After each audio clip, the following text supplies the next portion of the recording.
Hello, hello, hello again. We're gonna go into the first part of the trial of episode 5 of the Great Ace Attorney, number 1. And we're just gonna do it. We're just gonna go straight in there. Gina didn't do nothing. We know that. When I awoke the following morning, Susato-san was already gone. Yeah, she had to leave because her father was in bad condition over in Japan. Outside the window, the rain came down in sheets. And so began an even longer day than the last, one that I would remember for the rest of my days. Uh-oh.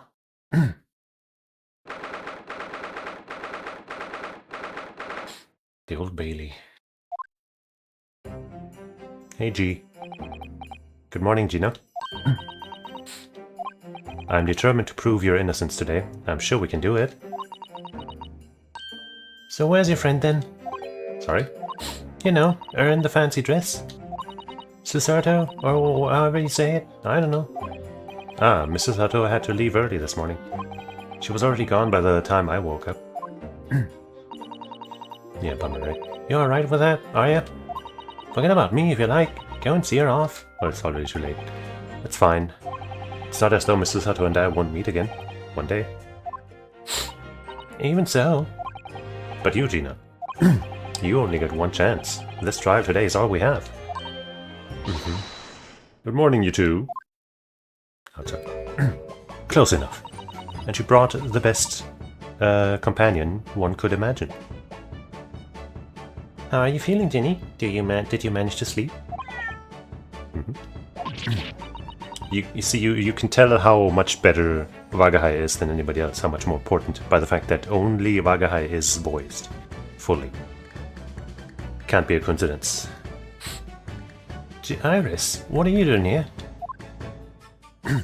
What do you mean? When a friend is in need, we show our support. Isn't that right, Waggy? See, completely voiced. Waggy! Great way to show your support, kitty. Look, man, he's off doing helpful things. Trust me. Let him have a nose around. What I'm gonna do? Oh, that reminds me. I bought a paper on the way here. I see an image of Windy Bank. And his Windy Bank. Now would you like the good news or the bad news? What do you say, Bruno, Ginny? Oh, well, I think I'd rather get the bad news out of the way first. Yeah, that's what I would do too. No, I always take the good news first. You might not live to hear the bad. Okay. Yes, that question always gives away people's personalities. Let's not go there. Alright then, I'll give you the bad news first. A record amount of rain has fallen this morning, and carriages all over the capital are struggling to move. Huh? The bad news was a weather report? So I hope that Susie made her train toot over, and that the train isn't delayed on its way to the port. Gosh, yes. Alright then, so what's the good news? Well, the rain is forecast to subside this afternoon.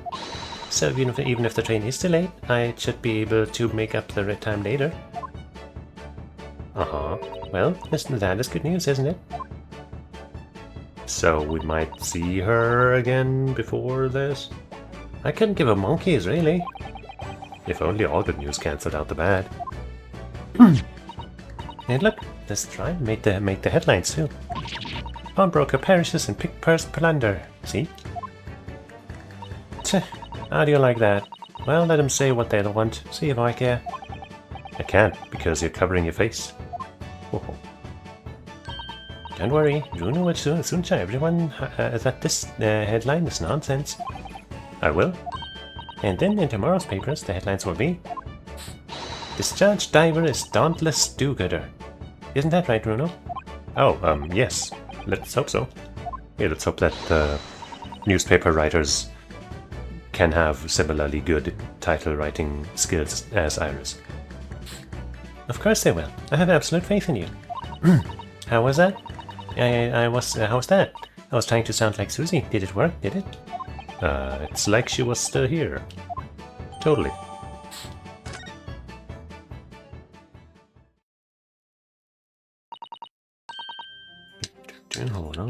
a bit of my chalky milk.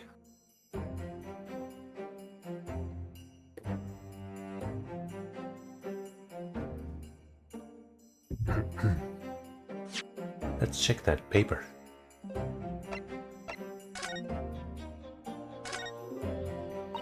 Barker perishes and Pickers Plunder. How awful. Virginia, I mean. But tomorrow's headline will be Discharged Diver is Dauntless Do-Gooder, right? Yes, something like that. If possible, I'd like to go even bigger. Bigger? How? Proud Pickpocket protects planet post-trial, perhaps? Protects planet? Oh, I can't wait for tomorrow now. It's going to be so great. Yeah, I can't wait for the suspense that will bring. How's she gonna do it? What's she gonna protect the world from? There's a sensational story lower down the front page as well, look. Ministry Mole? Classified secrets have been leaked overseas from Ministry of Justice? That might be the case that the others were in a panic about. For 10-year-old. Iris certainly has her finger on the pulse of the world news. It's about secret communications between Great Britain and its allies. Apparently they're being intercepted by hostile nations. Communications are being intercepted? But how could somebody be doing that? That's the question, isn't it? I've come up with 3 different possible methods so far. Are you looking for a new career, Runa? No, of course not. Maybe. I wonder. Perhaps this is what Lord Strongheart was talking about yesterday? Yes, it could be, and it could explain why he has Grexy running from pillar to post at the moment.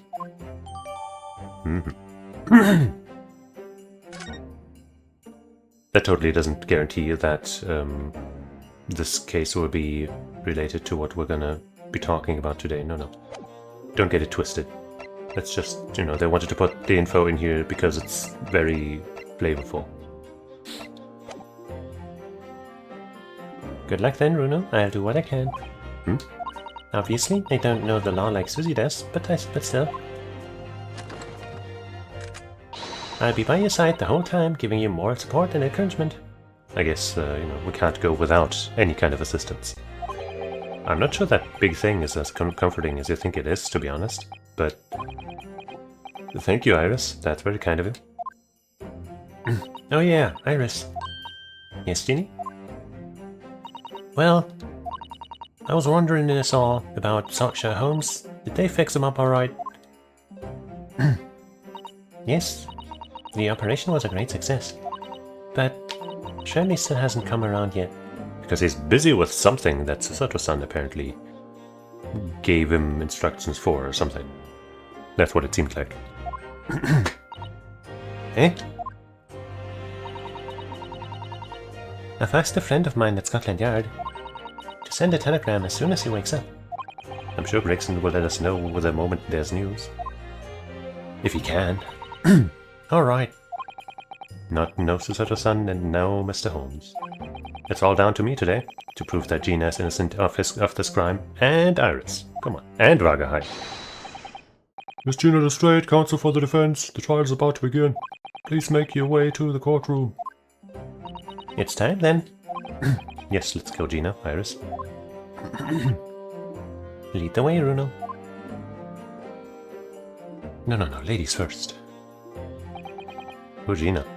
She's trying to put on a brave face, but I can tell she's worried and scared. I have to believe in her from start to finish. That's the weapon that will secure our victory here. That and some solid evidence and deductions. If I learned anything from my great friend, it's that. Who's that? Never heard of him.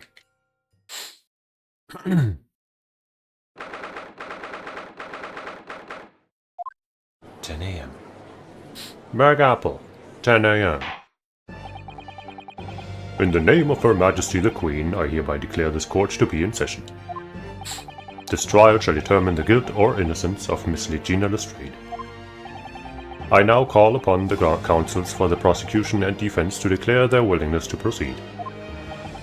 The prosecution is ready. The defense is ready. Lord Van Zeeks? My lord, remind me, how many years ago was it that you withdrew from the public prosecution service? What a coincidence that he's back with us again, eh? It was some 5 years ago, my lord. Yes, and then 2 months ago you resurfaced somewhat unexpectedly, and here you are again today. Are there some circumstances of which the court should be aware that have led to this erratic behavior? Surely nothing to do with any of this. In what one might describe as your former life 5 years ago past, you dealt exclusively in matters concerned with the highest echelons of society and government. Really? Yet today you choose to try a simple case of burglary and murder. I confess I find it more than a little befuddling, Counsel. There are 2 types of person I cannot abide. Firstly, those wealthy scoundrels who hide behind a mask of philanthropy to cheat the public at large. That sounds like somebody we know. He means Mr. McGilden, who you defended against the Reaper 2 months ago. Yes, I just about managed to work that out. Thank you. Magnus McGilden. If I'd known what a monster he was, I never would have defended him. Well, we didn't have much of a choice at the time. And secondly, even more loathsome, those wily scoundrels who masquerade as allies only to effect total betrayal in the final hour. In other words, the confidence tricksters from those tiny islands in the Far East. The Nipponese. Hello? Hello? What? Did he really just say that? Court, Mr. Judge, sir, that was racism. That's a crime, right? He means you now, Reno. I actually managed to work that out too. Thank you, Iris. Total betrayal? What are you talking about?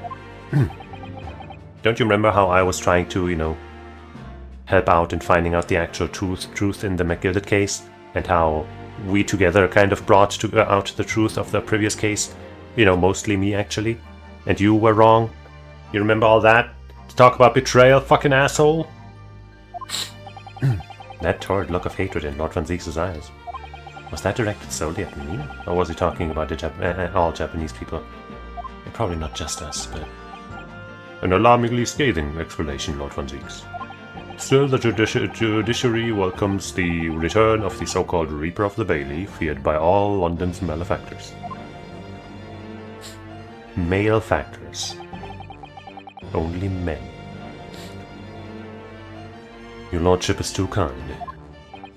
Now, jurors, the 6 of you have been selected at random to represent the will of the people in this trial. I'm curious, is there anyone else we know in there this time?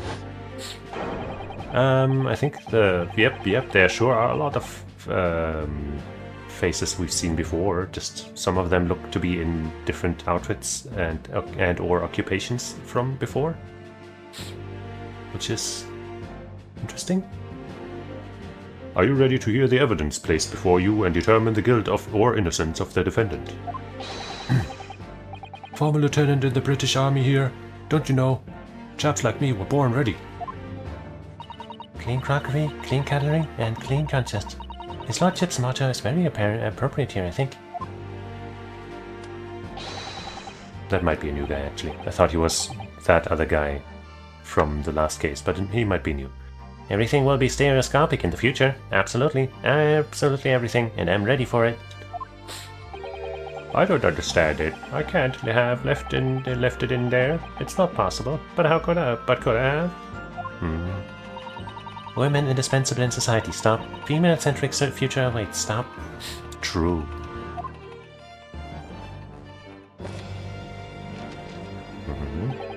Good day. I am visiting London for sightseeing. I would like to take a bus to the Crystal Tower, please. Great. Is something wrong, Runa? Oh, not exactly. It's just... I'm fairly sure I recognize these jurors. Almost all of them, in fact. Yeah, the stereoscopic guy is the only one where I'm like, maybe not.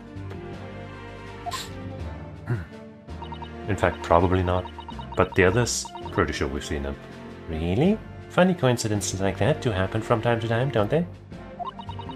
But it is quite strange. The jurors are chosen at random from London's 6 million inhabitants, you know. So I've been led to believe. Something tells me I'm being duped. Yeah. Very well. Now, Lord Van Zeeks. The court calls upon the prosecution to introduce the facts of the case. As you wish, my lord. Allow me to begin with a word of warning to the ladies and gentlemen of the jury. In short, there has never been a more self-evident case of cold-blooded murder. Oh, really?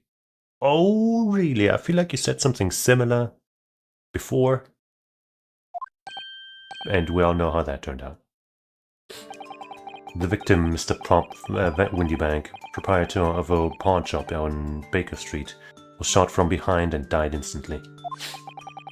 The prosecution presents this photographic print of the crime scene. As the court will observe, there's a single bullet wound just below the gentleman's left shoulder. The evidence suggests that the bullet pierced the man's heart, resulting in the instant death. Moving on to the findings of Scotland Yard's coroner. His report states that the bullet entered the body on a rising diagonal trajectory. And what's that supposed to tell us? Well, that somebody shorter than him, or somebody sitting, or whatever, was the shooter. Somebody like Gina Lestrade. It means the victim was likely shot by someone significantly shorter in height than himself. Someone like the accused, you might say. Ow. The prosecution wishes to present the autopsy report and crime scene photograph as evidence, my lord. Yippee! I love having things in my court record. Indeed, the court accepts. Hand them to the bailiff, please. Yahoo! Yay!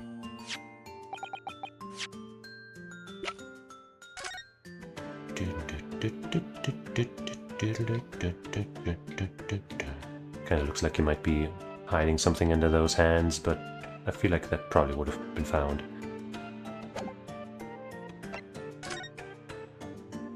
Dr. Stevens was the coroner.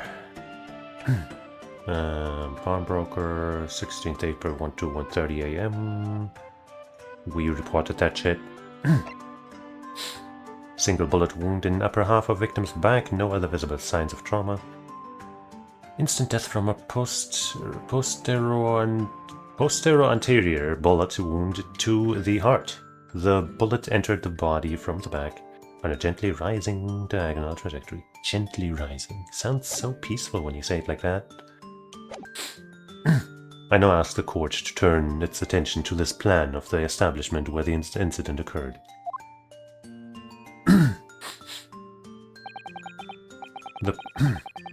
The proprietor was found in the storeroom where he kept articles pawned to him. A windowless room with a single point of entry, a door to the main shop that was found locked. In this sealed chamber, there were only two persons present. The victim, Mr. Windybank, and the accused.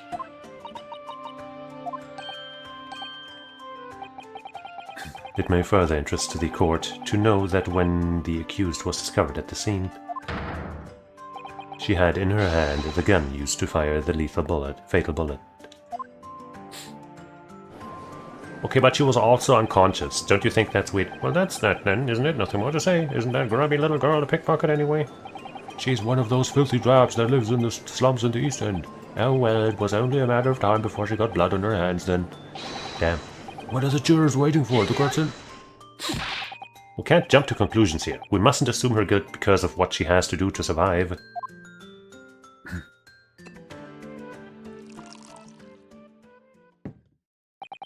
My learned Nepalese friend, it is you who mustn't jump to conclusions.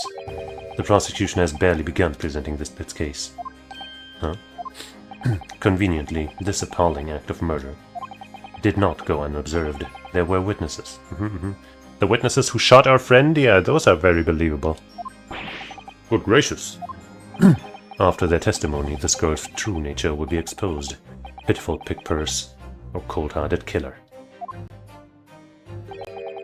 Here's to establishing the truth. Yeah, burglars who shoot people, those are definitely people I want in my witness stand. The court will take the floor plan and firearm into evidence.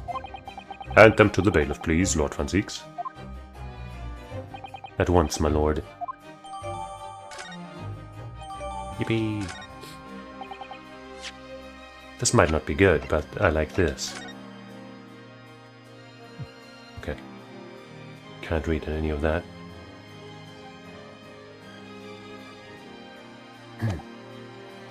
But we can get a closer look at this thing. This is Mr. Windybank's gun. The cylinder is completely empty. Mr. Windybank always used to keep this gun to hand on his shop counter. Yes, but only ever with a single bullet head loaded, I understand. That's right, to keep all the pawned articles that were in his care safe. But his one bullet was fired that night, and the poor man lost his life. Was he protecting his shop, I wonder? Trying to keep the articles safe?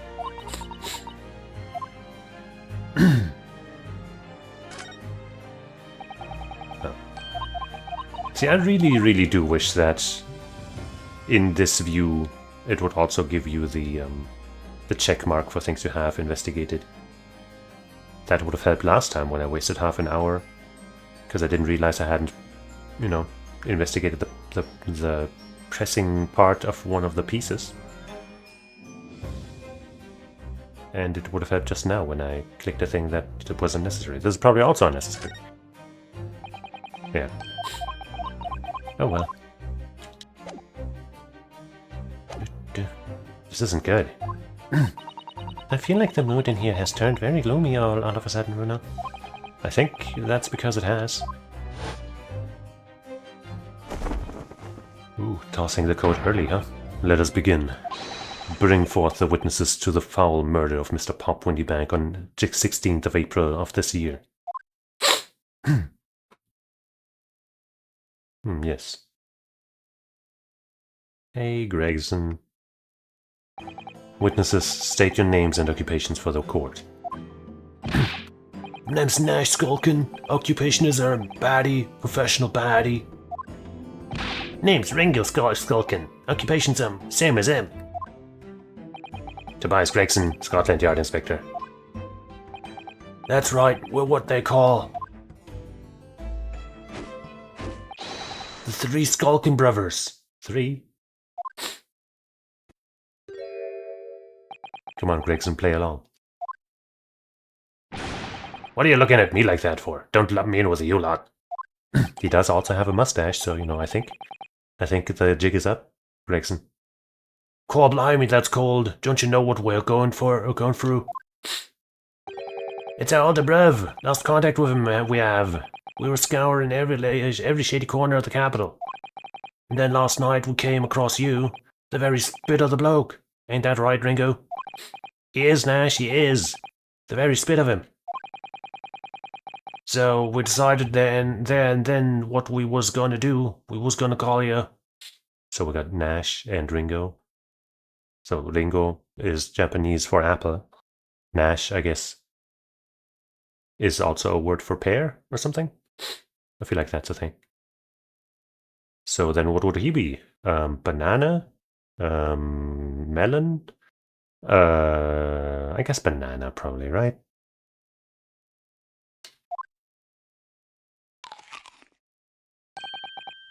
Big bruv Skulky. Big bruv Skulky. Come on, leave it out, you two. Sulky Skulkin? And that's before he's run out of chips? Well then, Inspector Sulky Gregson. Begging your pardon, my lord, but the name's Tobias. What I would like to know, Inspector, is what you are doing in the witness stand. The Skulkin brothers are currently under arrest, my lord, on suspicion of theft. So they are not trustworthy. Thieves are they, these three? If you're gonna treat Gina like that, then you can't treat these two any better. Come on. No, my lord. Begging your pardon, but please don't lump me in with this lot.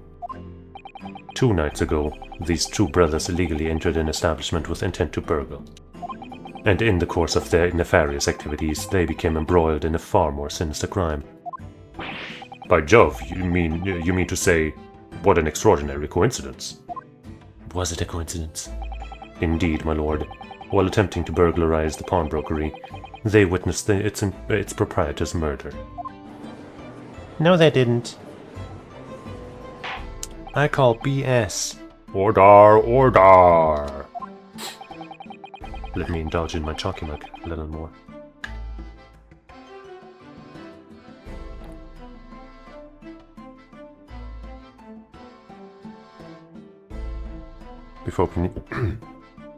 Before we need to deal with these bullshitters' bullshit.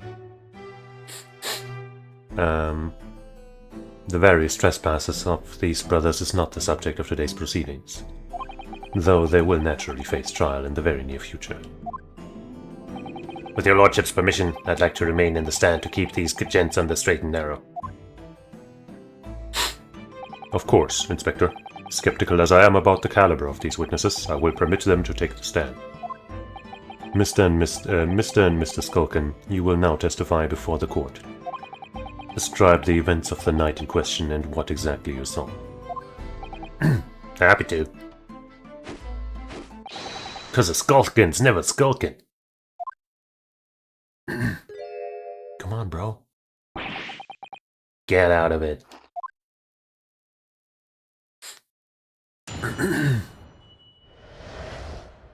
Illegal entry. We was walking down Baker Street in the small hours and the gaff's door was ajar, see?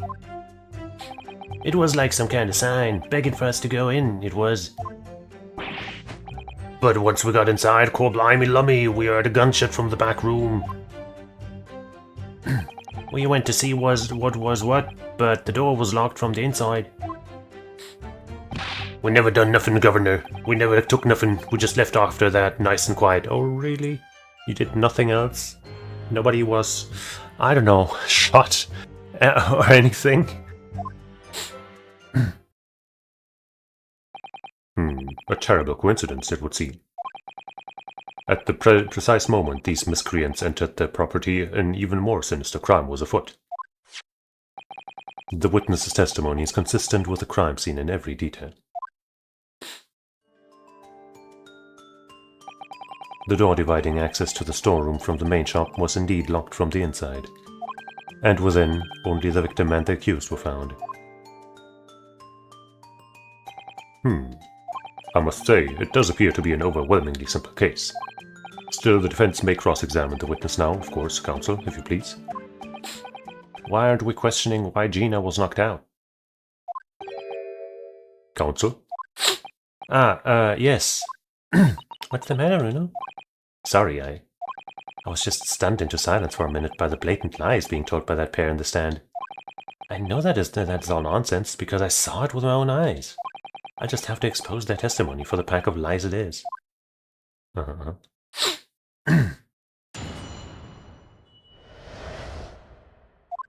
Illegal entry. Walking down Baker Street. Front door of Windy Banks was ajar, you say? What time of night was this? Must have been round about 1, right, Ringo? Yeah, I'd say so. Right, Sulky? How would I know? Place would have been shut at 1 in the morning, just like every other shop in town. Well, it was pitch black inside, it's true, ain't that right, Ringo? I'm not so sure, Nash. I seem to remember a little light burning inside. What about you, Sulky? Me old mucker? Leave me alone. There definitely was a small lamp burning inside. That's what alerted us to the situation in the first place. And when these gentlemen ventured into the open establishment, the accused Miss Gina Lestrade already had the muzzle of her gun trained on the unfortunate victim. That is pure conjecture. Perhaps, but it changes nothing. These brothers inadvertently wandered into the middle of a cold-blooded murder, simply because they found the door of the victim's establishment open and ventured inside. Right, that's what happened. Nuh-uh.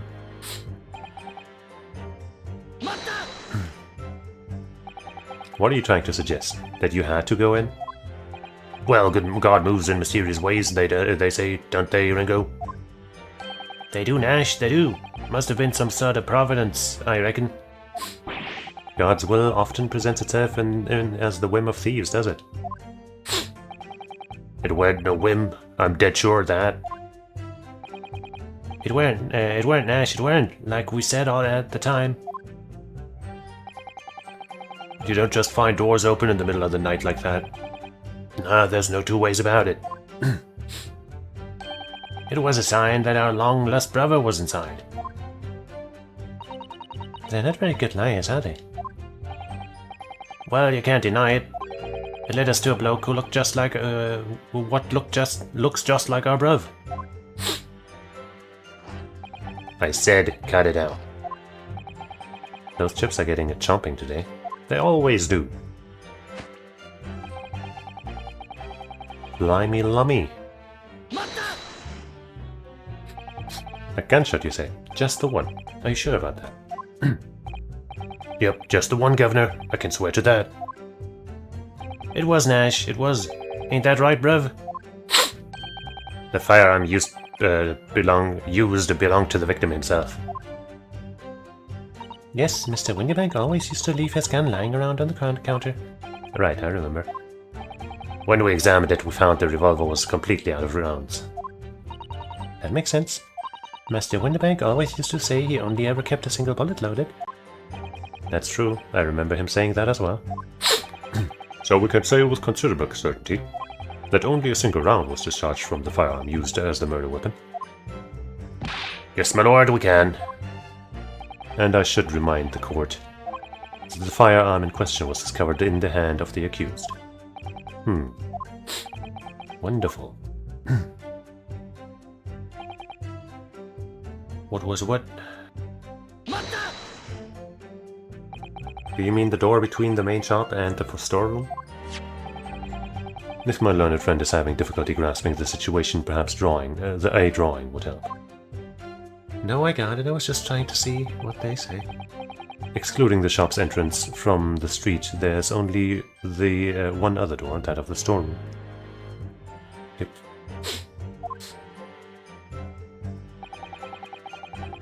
Because there was only a little oil lamp burning, not much to see by. And the door was hidden behind a curtain and all.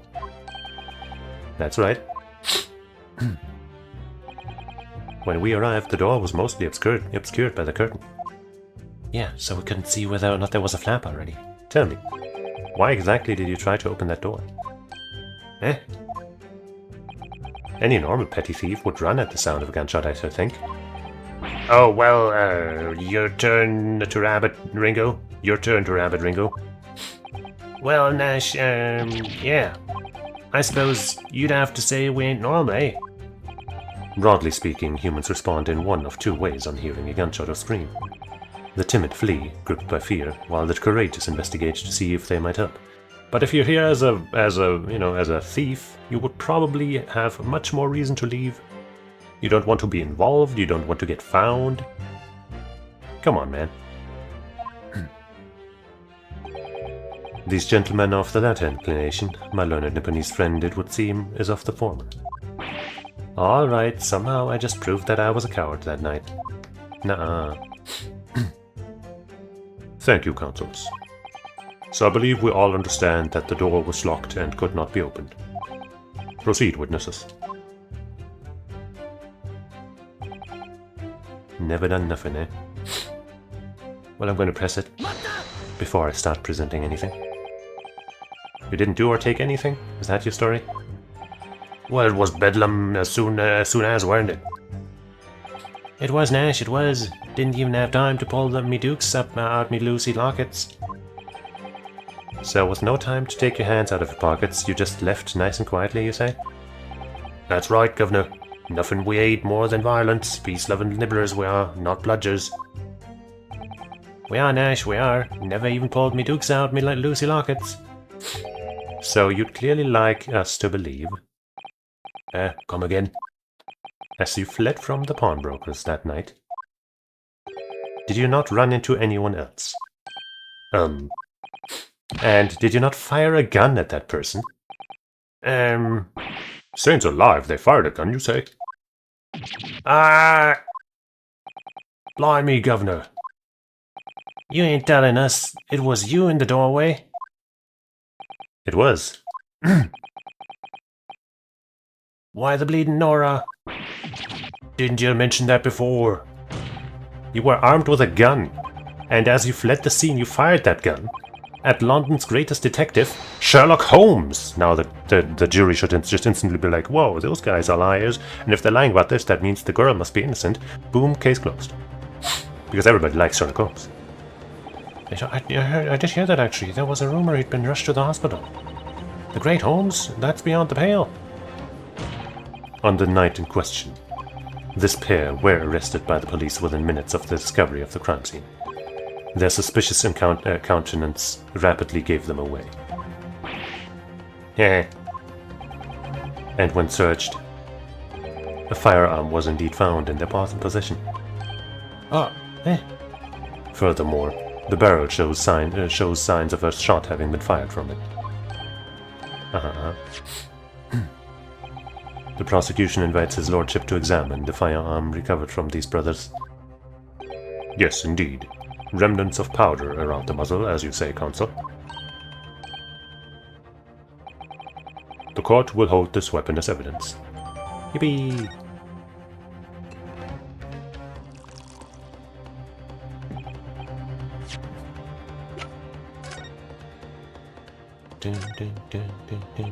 So, there's ammunition still loaded in 5 of this revolver's 6 cylinders. Yes, which tells us that only a single shot has been fired from it. Exactly.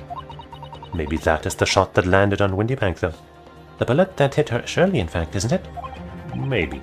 Yes, it happened almost as soon as we'd walked in through Windybank's door.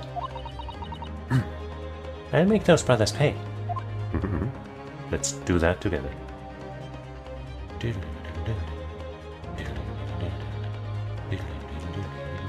Okay, I guess there's nothing else to see. Now, my learned Nipponese friend. Yes? Here's to you successfully presenting the evidence. For yes, there are the telltale signs of spent powder on this gun and a single bullet missing from the cylinder. But the prosecution demands evidence that it was fired at the scene of the crime under scrutiny in this trial. Well, I don't need evidence, because I was there. However, the rest of us in this courtroom were not. Huh? If the defense fails to provide evidence in support of this rash claim, we shall have no choice but to toast your incompetence and move on. To toast your... Evidence that these two fired that gun before they left Windybanks that night. Do we have evidence of Holmes being in the hospital with a gun wound? The court demands that all claims are affirmed with clear proof. What evidence shows that the witnesses unloaded a firearm in the pawnbroker's shop that night? Well, first I'm gonna schmave the schmame. As is my right. What proves that? Right, we have, this probably? Okay, we haven't, I guess, shown for sure that that blood is from Holmes, but it says April 16th, so it kind of has to be. It's probably this, but probably not this, probably not this, probably not this, probably not this. It's gotta be this. The evidence is in this portfolio. What on earth have you there, counsel? During the course of our investigations, we discovered a number of bloodstains. Not trusting the police to do the job they're trained to do. How arrogantly Nipponese of you. Hello? Fuck off. Well, anyway, we analyzed all the blood samples we found and recorded the results in this portfolio. And you claim to have the evidence to this court is demanding therein? Yes, my lord. No more dallying then, counsel. Present the pertinent evidence at once.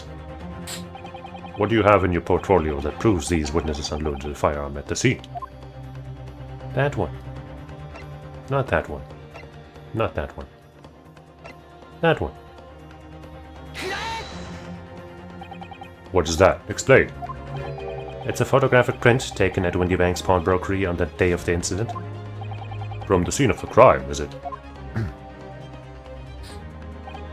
Is that a bullet hole? And if my eyes do not deceive me, it appears the bullet is still lodged there. Yes, as your lordship noticed, the bullet pierced Mr. Windybank's calendar. The date shown being the 16th of April, the very day of the pawnbroker's death. The incident occurred at 1 hour after midnight, but this indicates that a separate shot had been fired sometime after the calendar had been set to the 16th.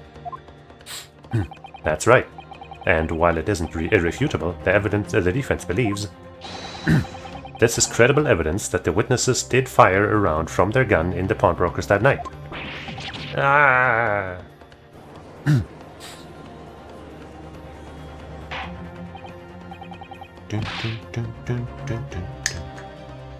Order! How does the prosecution stand, Lord Van Zieks?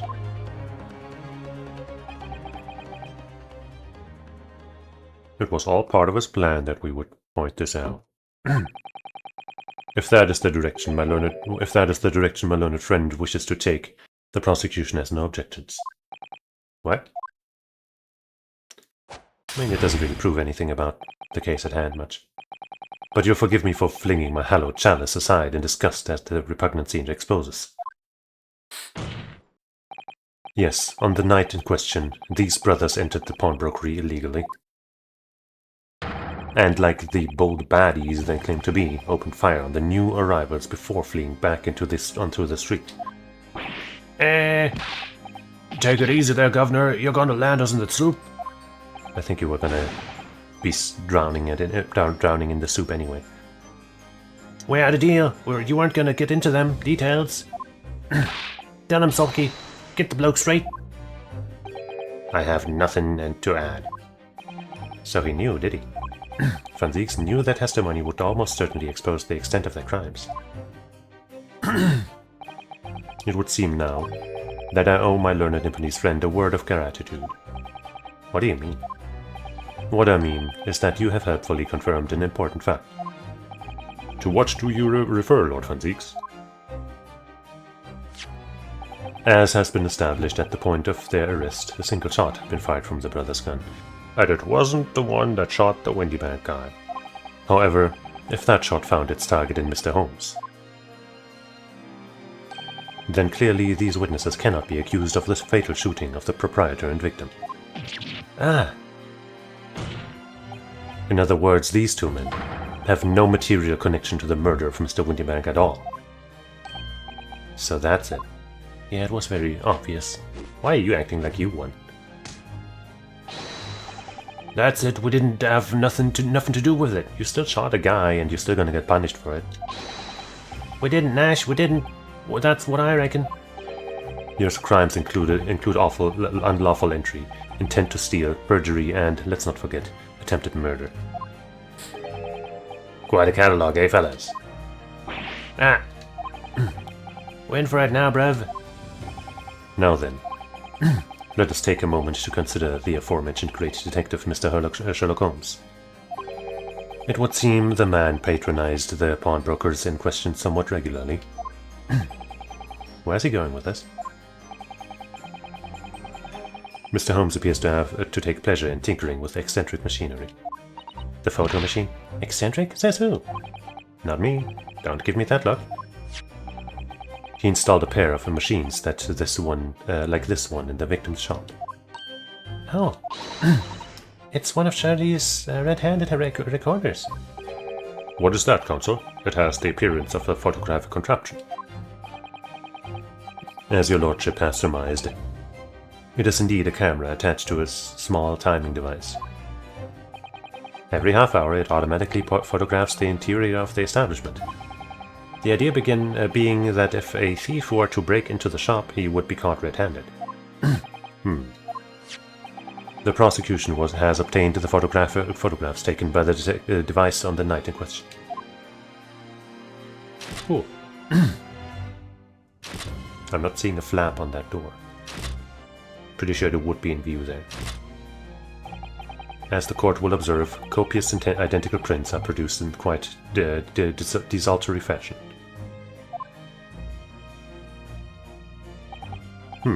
Rather prodigal, I feel. In fact, there are 2 such devices in the victim's shop, my lord.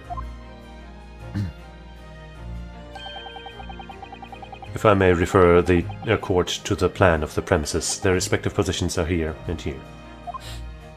So many blind spots. You say these cameras produce a print every half hour. I'm afraid I fail to see how that would help, and if the anticipated thief conducted his activities in one of the many 30-minute intervals. One can only pray that the would-be criminal lingers, my lord. It's better than nothing, but yeah, it's not exactly perfect.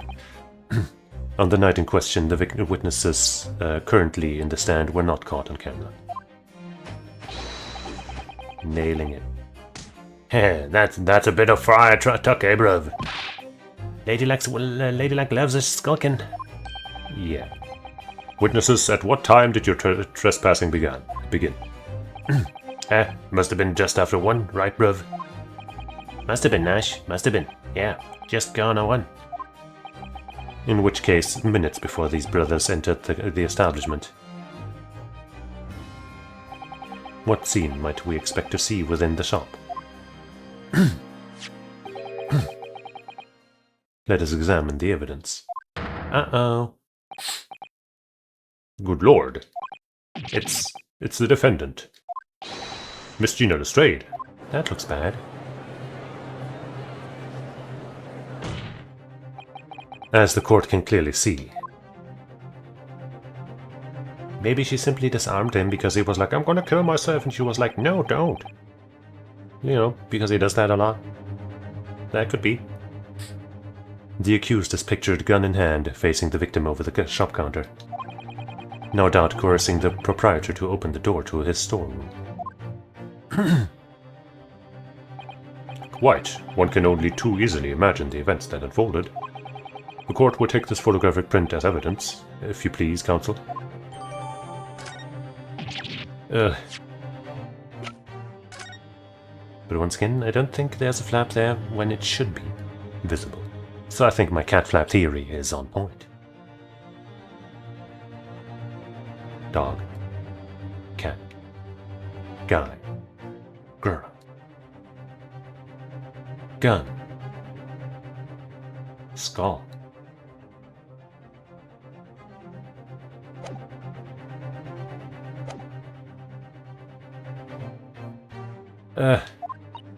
I don't believe it. Jenny? In short,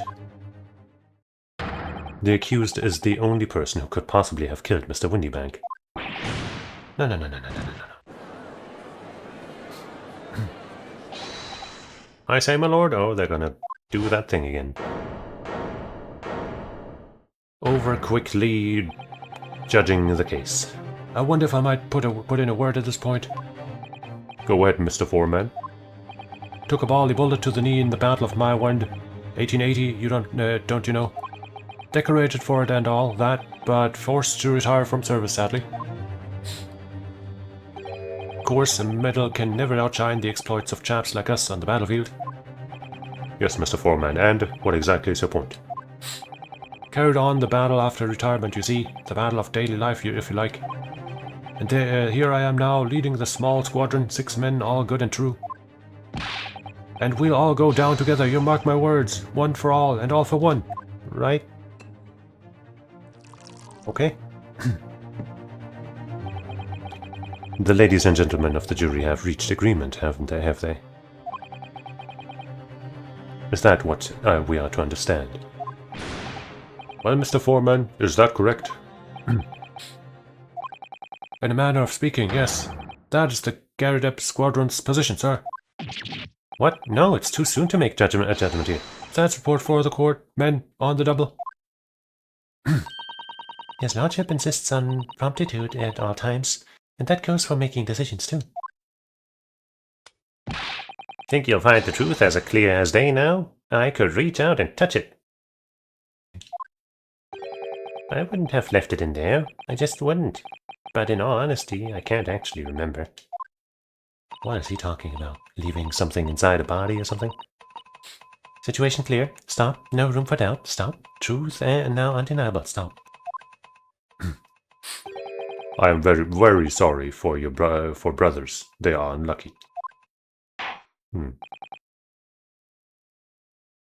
Very well. I now call upon each member of the jury to state their leaning in this matter. Announce your considered verdicts to the court. You say. You say. You say. You didn't explain shit. You say. You say.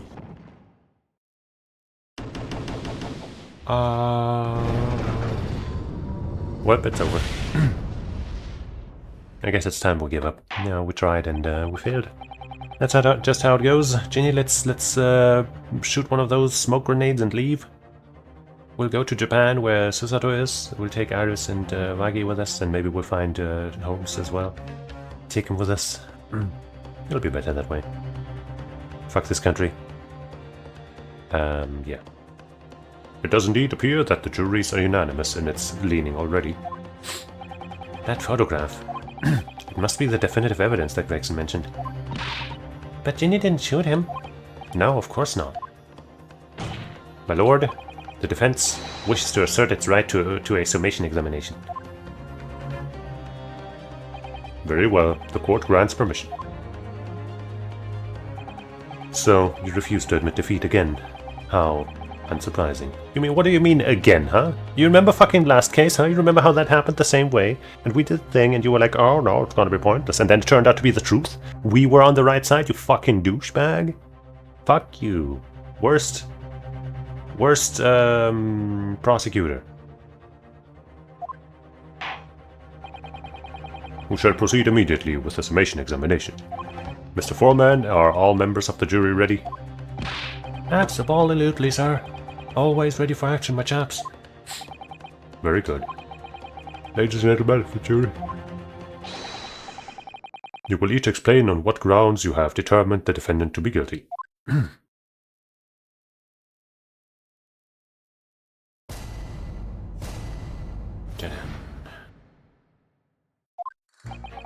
All the evidence clearly points the finger of guilt at this young pickpocket, Tien. As a household maid, I should like to see all filthy eyesores promptly and rigorously eliminated. I think you'll find that if you look at that photograph in stereo, the truth will just pop out. Maybe that'll be something we can do somehow, I don't know. If I have left it in there, I should think there'll be repercussions by now. Mind made up, stop. Global radio transmission of verdict to follow, stop. That's a worthless thing to say. In Motherland, we say, never judge by clothes, judge by head. I am convinced the brothers are innocent. Yeah, I don't think the brothers are on trial here. The circumstances of the crime and the evidence do indeed implicate the defendant rather comprehensively. The storeroom locked from the inside, in which the victim and the accused were discovered alone. And in the accused's hand, the fatal revolver, the firing of which was heard by these witnesses. Not to mention this print. Take it from a chap who's seen action on the battlefield. That young girl's on the verge of pulling the bally trigger. Nuh-uh. Thanks a lot, Mr. Holmes. Oh dear, Shirley's cameras were supposed to help, not hinder. They're gonna help down the way. This will be important for our case, in some way. I'm afraid I think you have an uphill struggle ahead of you.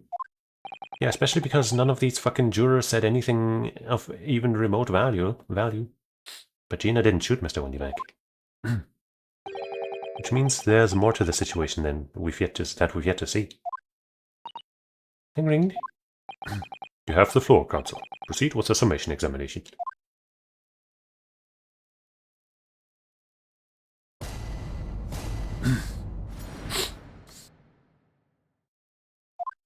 The rebootal. Let's have a little save.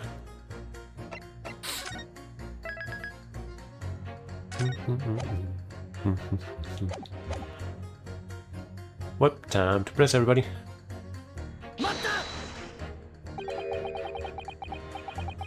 You're Mr. Natsume's landlord, Mr. Garrett, aren't you?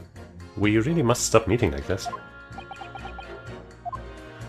Ah, you're that lawyer chap. Well, there's a turn-up for the books. Yes, rather turbulent time we had back then. Some extraordinary events took place at your house, that's for sure. Luckily, Mr. Holmes and I were able to get to the bottom of it all. I think we did rather a lot for you, didn't we? I mean, obviously. I wouldn't be suggesting that, therefore, you should change your leaning to not guilty or anything. That would be illegal. Can't be denied, I suppose. Curse of the Garrab's house was the talk of the town after that business. Lord just moved out, and I couldn't get a baldy soul to take up the tenancies. Oh.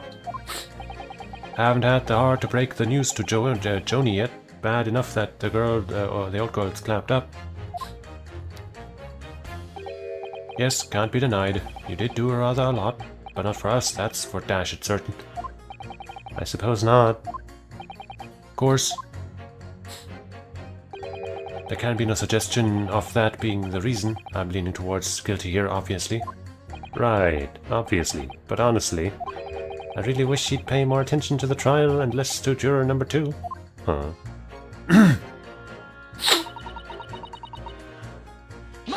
What does that have to do with anything? Polishing the bench, I see? Again? The maid's work is never done. Not a blemish must remain. What exactly do you mean by filthy eyesores? On my way to market for his lordship, I have to pass through the eastward end. The place is full of beggars, pickpursers, and crossmen. The scum of the earth. Rude. A little harsh, perhaps? Let me be plain. If it were up to me, all those back slums would be made spick and span or eradicated. At least we have people like the great detective working to achieve these important goals. You're referring to Mr. Sherlock Holmes? That's right. I like to keep abreast of his exploits by reading Rand's magazine in between my duties. He does wonders cleaning up London streets. In my opinion, he should be declared an honorary maid of the capital. Sure. Mr. Holmes, a maid? It's really quite unforgivable. Get that scum having the audacity to shoot our very greatest detective. And yet you are leaning the way they are pointing. Minor detail, it was the 2 brothers in the stand who shot Mr. Holmes, not the defendant. A minor detail indeed. They all get a scum as far as I'm concerned. Well, it just might be an idea to get our facts straight anyway. Yes, alright. I shall amend my statement. Okay, at least one thing. Those brothers are scum of the earth. I should swing for shooting the great detective. I agree with you. The shooting of Mr. Holmes was an unforgivable act. But the purpose of this trial is to determine who shot the pawnbroker, Mr. Winnipeg. I'm afraid you're splitting hairs, sir. Sorry? Whether it was the thieves or the pickpurse, it was the gutter trash that shot the pawnbroker in the end. Filth that should be cleaned up and eradicated, in my considered opinion. Yikes. Thanks so much for sharing. Changing this maid's mind isn't going to be easy. Bruno, it was one of the 2 brothers that shot Shirley, wasn't it? Yes, without question. Well then, I'll never forgive them. Oh, Iris. Perhaps we can use this maid's statement to help us somehow, do you think? Yes, maybe. Let's listen carefully to what each juror has to say first. Yeah, man, don't fucking interrupt, okay? I don't need anybody's help right now. We'd need another copy of the photo, from a slightly different angle. What do you mean, look at the photograph in stereo? Sorry, what? Don't you know? If you look at the photographic print normally, it looks as though the pickpocket girl is about to shoot the victim, obviously. But there's no indication that the defendant ever fired the gun. All I'm saying is that if you look at the same print in stereo, it could reveal all sorts of new information. By any chance, are you a fan of stereoscopes? Oh, how did you know? Yeah, it's not completely obvious. Let's call it a lucky guess. It never gets old seeing the 2 prints merge into one before your eyes. It's extraordinary, it's captivating, it's the height of modernity. Of course. Oh yes, I think you'll find that the stereoscope is here to stay. giving us new perspectives we could only dream of before it's the greatest invention the world has ever seen. Once again, I want to point out that this is most likely all, like this entire stereoscope song, is probably a bit of a jab, I guess, on the Nintendo 3DS and its stereoscopic 3D feature that was mostly not well used at all. Just kind of a weird gimmick. 3DS is a great system, but that 3D stuff, yeah. If only it could give me a new perspective on this case, I might agree with you. Maybe it could. What are you talking about? What exactly have you been muttering about all this time, sir? You keep talking about having left something somewhere or something like that. Ah, so sorry. As you can probably tell, I'm a surgeon. A surgeon? That's totally passed me by. Of course, people that conducting surgery in this country aren't considered to be doctors, oh no. Even though me and my kind are all at the forefront of medical science, the real brains of the field, in the field. So, what is it that you think you've left behind? Wait, really? Like, surgeons aren't considered doctors? Huh. Is that still a thing? Or is that just a thing of that time? Because that seems weird as fuck. So what is it that you think you've left behind? Ah, well, that's a little embarrassing, to be honest. You see, I was operating on someone yesterday. Standard thing, went in through the abdomen. Surely that wouldn't have been Sherlock Holmes. But when I'd finished the procedure, I couldn't find my scalpel anywhere. What? Did he? Surely not. Exactly. Surely not, you say to yourself, don't you? Worrying, isn't it? That's what's been troubling me this whole time. Could I really have left my scalpel inside the fellow's belly? No, of course I couldn't. So there you have it. Like I said, a little embarrassing, really. That's one way of putting it. The other is manslaughter. Huh. That's exactly my concern, and seeing as this case appears to be all but sewn up, I need to focus on trying to remember exactly what I've sewn up elsewhere. Now, I'm sure I made sure everything was back as it should be. Well, as sure as you can be without being sure. I'm sure you need to be more sure, and you need to be more concerned about what is actually happening here. True. Sorry, radio transmission? What do you mean? Are you from the Far East, Stop? Yes, from the Empire of Japan. All communication with Far Eastern nations used to take place by mail. Royal Mail steamers take more than a month to complete the journey. Steamers. But now we have the electric telegram, so we can send messages using electrical signals. Thousands of miles of cables have been laid along the ocean beds connecting the entire world. Thousands of miles of cable? On the ocean bed? It makes my head hurt just thinking about it. You are well informed, young lady. But cables will soon become a thing of the past, Stop. And just when I was starting to catch up. Radio transmission is the future, Stop. Messages carried over airwaves to 4 corners of globe, Stop. Excitement growing, Stop. Atmosphere electric, Stop. Right. Try not to wear out your fingers. Era of wireless telegraphy, Stop. Driving technological revolution, Stop. And people say inventions like the stereoscope are the height of technology. What at a piffle? Wow. I can't understand it. I really can't. They're just silly toys. Oh shit. They're gonna start having a fight. A straight up brawl. Persist. Juror number 3. Sorry to interrupt when you're obviously fuming, but... What? Do you perhaps have something to say about juror number 5's last remark? As if I couldn't guess. Oh, you bet I do. Say that again, go on. I dare you. Damn, dude. Goodness, are you talking to me? I think you just might be, yes. You think stereoscopes are just a toy, do you, huh? Absolutely. I mean, really. A machine to review photographs in 3 dimensions. Why on earth would you not just use your eyes to look at the world around you? It's all 3-dimensional. What a great way to appease the man. No, I'm sorry. Stereoscopes are of no practical use at all. And now he's gonna disprove that. You just don't know. Pardon? I think you'll find that viewing a photograph through a stereoscope can unlock all sorts of possibilities. I'm obviously going to have to demonstrate.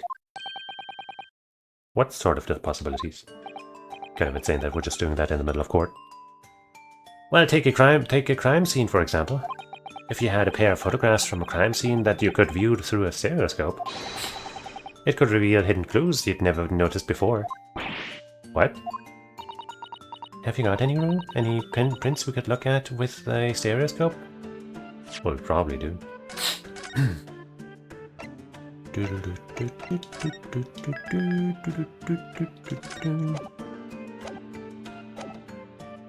Any prints? We sadly only have one side of this, and I think the other camera wouldn't have caught this scene. Don't think we have this. We have these, but those are obviously not the crime scene.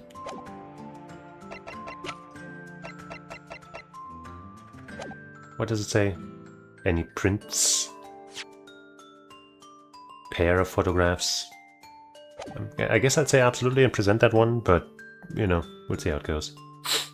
How about this print here? It should do the trick, I think. It's just one, though. Alright then, juror number 3. Are you saying you can do this with any 2 suitable photographic prints? Of course I can. Very well then. I'd like you to demonstrate. I'd be delighted to. Just give me one more print and I'll amaze you all. Yeah, that's the problem.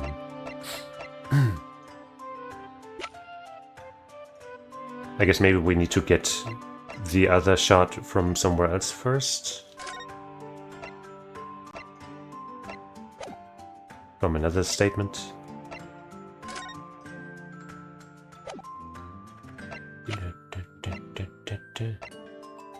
Yeah, I can't back out anymore. So, this again. Or wait, maybe we can... No, we don't have the camera thing as a piece of evidence, so... This again! Wait, sorry? What do you mean, one more print? Oh dear, don't you have these in the Far East? Don't you know how stereoscope also works? Runa. What?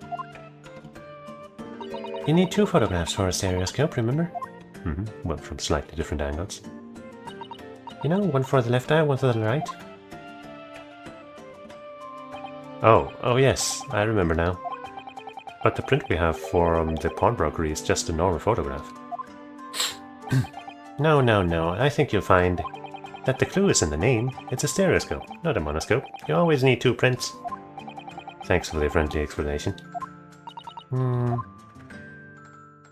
Well, if we obtain another print at some point later in the trial, we can always show it to this young man then. Ha ha ha ha! I think you'll find that know-it-all expression is really starting to annoy me. Let's get things back on track, shall we, Counsel? Yeah. Another shot from a slightly different location. Mind my laptop? Should I... I guess I won't press her again yet, but maybe we need to do that again. Yeah, the brothers, yeah. Let me have some more chalky milk.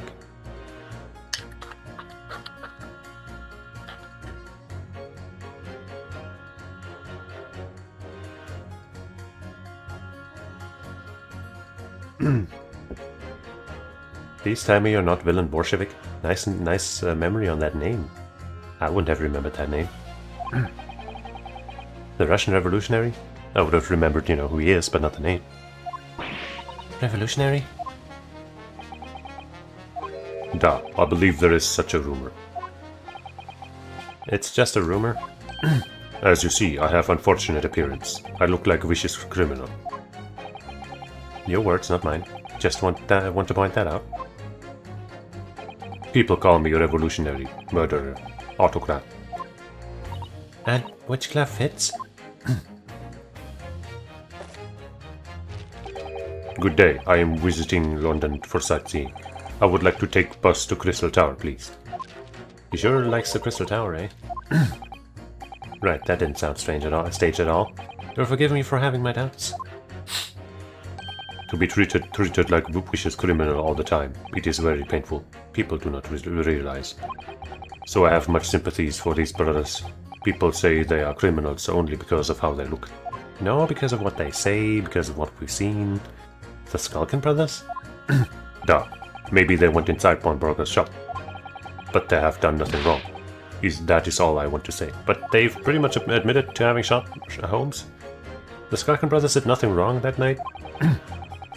Alright, first of all, that's one not so little misunderstanding I need to clear up straight away. Tell me something, Iris. What is it, Bruno? The jurors are chosen at random from the inhabitants of London town, aren't they? Yes, it's amazing, isn't it?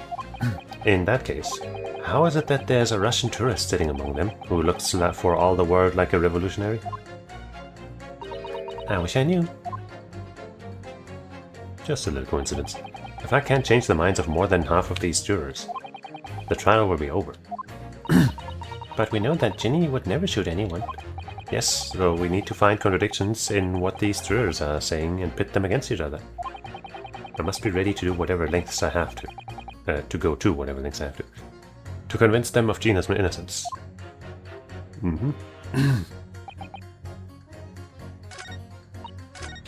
we have any evidence to immediately convince this guy, and then maybe we'll get some extra information, like another print of that one scene. Don't know why we would get that from him, but you know. Well, the gun. That might be enough. It's probably the only thing we could try. Wait, we can't present anything to these guys, that's right. But wait, did somebody else... Right, yeah, it's you, right? Scum of the Earth. Pit. Pit. Those two statements clearly contradict each other. Good lord. Counsel, explain yourself. Oh my statement? Contradictory? Juror number 6, you've got the wrong end of the stick. I do not have stick. I have mouse. True, it's a pretty cute mouse. As juror number 2 said earlier, when the Skulkin brothers fled the scene on the night in question, they fired a shot from their revolver. Yes, they shot poor Mr. Holmes in the abdomen, I understand. Surely you're not going to tell the court now that you didn't hear. Abdomen. Sir? Sorry. My English is still learning. My Japanese is also still learning. You are telling the court you didn't hear? Forgive me, I did not hear. Here is word, abdomen, part of person's body containing stomach and other vital organs. If this is what you mean, you should say in plain English. I am Russian, not native speaker. I thought it was a good idea. Hold on.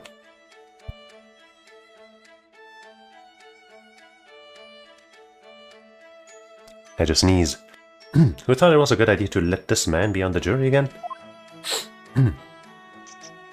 So, you are telling me these brothers who look like criminals were lying? They said before we never done nothing, but truth is, they shot detective. Duh. This is double negative. Yes, that's exactly right. Hey! Lying is wrong, especially when lie is said by person who look like criminal. Coming from you, that seems surprisingly prejudiced. Well, you know, he has a, he's been in that situation, so he doesn't want other people who also look like criminals to, worsen his reputation. Hey, Fiber. He's supposed to be Russian. Or he is Russian, I guess. This means, when they said we never took nothing, maybe it was also a big fat lie. Is this true? Well, according to the police report, no stolen goods were found, so... Yeah, he's supposed to be, well, he claims he only looks like a revolutionary who is on the run. And I'm sure he isn't really the guy, but he is Russian. He came up in the second chapter of the game in the newspapers. And here he is in the flesh. Enough, I trust no one now. It's not the mouse's fault, though, sir. I must see with own eyes. I must investigate crime scene myself.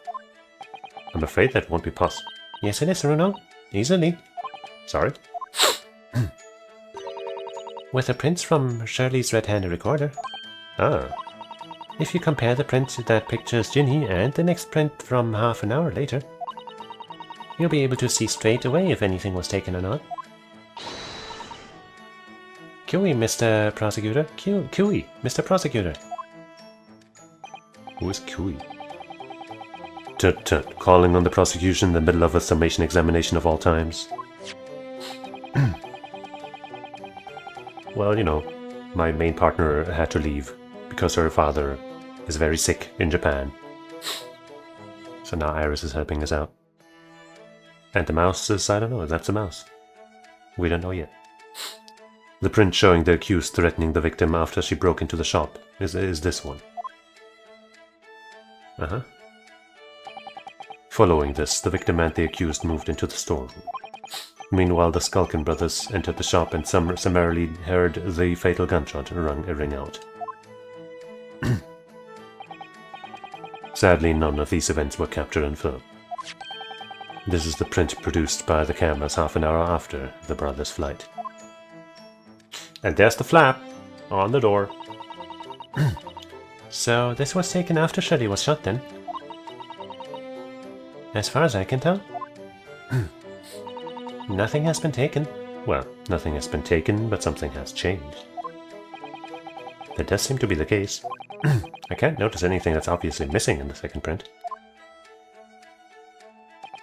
So, the brothers who look like criminals told only one lie. They shot man, but they stole nothing. It would seem so, yes. Good. No, not good. You were right. I did not understand the situation. Now I have brothers. Now I know brothers have lied. I think it is very, very important to continue with trial. Yippee! Got at least one. Yay! Well done, Ronald. The balance is shifting. Well, it's a start, I suppose. But there must be more than in what these jurors are saying that I can use to expose the truth. And if I can do that, we just might turn the situation to our favor still. Thank you, Counsel. Continue with the summation examination. And kindly hand that new photographic print to the bailiff, to be filed as evidence. I was gonna say. We need that one. Another print in the court record. I wonder if we can make use of that. I wonder. Surely nothing to do with this guy.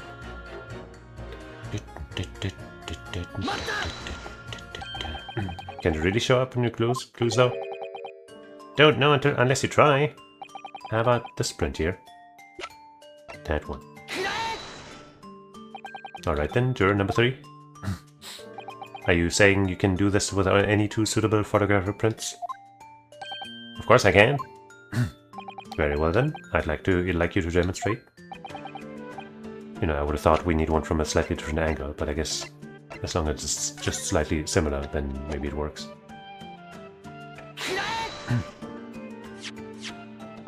Alright, these two prints were both taken with the same camera in the Windy Banks on the night in question. Yes, I see. Tell me, Mr. Lawyer. Do you know how stereographic images work? Do you understand the principle? Well, I think so. I did have a lesson only yesterday. Left and right eye images need to be the same, only with a slight shift in the positions of some objects. Then, when your brain merges the two images together inside your head, it notices the shift as if it were depth. Yes, exactly. It's that small shift between certain objects in the two pictures that's really important. So what happens if we use two photographs that are exactly the same then? No, obviously that wouldn't work at all. Not for seeing the scene three-dimensionally, I don't anyway. Oh. Oh. Of course, now I see. I think the young girl has discovered the secret. I have. Can you uncross your eyes before you tell me? Have another look at the two pictures from Shirley's camera. Runo, go on. Is it the flap? I don't need any trickery to find that. Can you see that there's really a really obvious difference between them? Of course there is. There are two people in the first and no people in the second. That's also true, yes. Well, yes, you can see that straight away, but now... Try looking at the picture in 3 dimensions. I don't need to do that. Alright, I'll give it a go. This is probably much better on the 3DS. But, well. So to start with, you have to cross your eyes and then try to make the two pictures overlap exactly. I cannot do this, by the way. Fiber, if you can you do this? Can you look at these two pictures, like cross your eyes and like merge them together in your brain? Because I can't. I'll give you a moment to try while I have a drink of my chocolate milk. Unless you're gone already.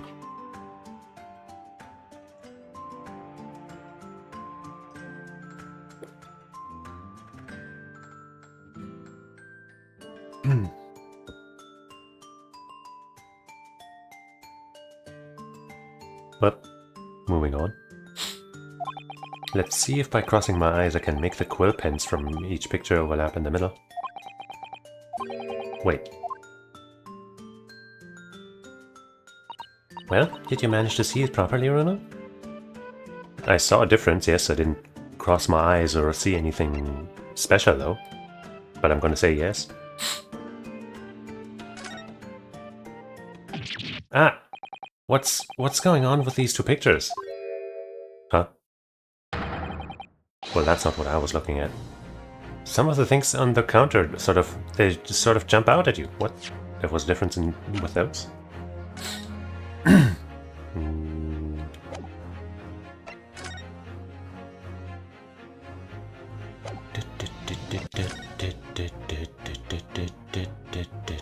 Whoop, I can't see a difference when I can't quickly switch between them. But okay.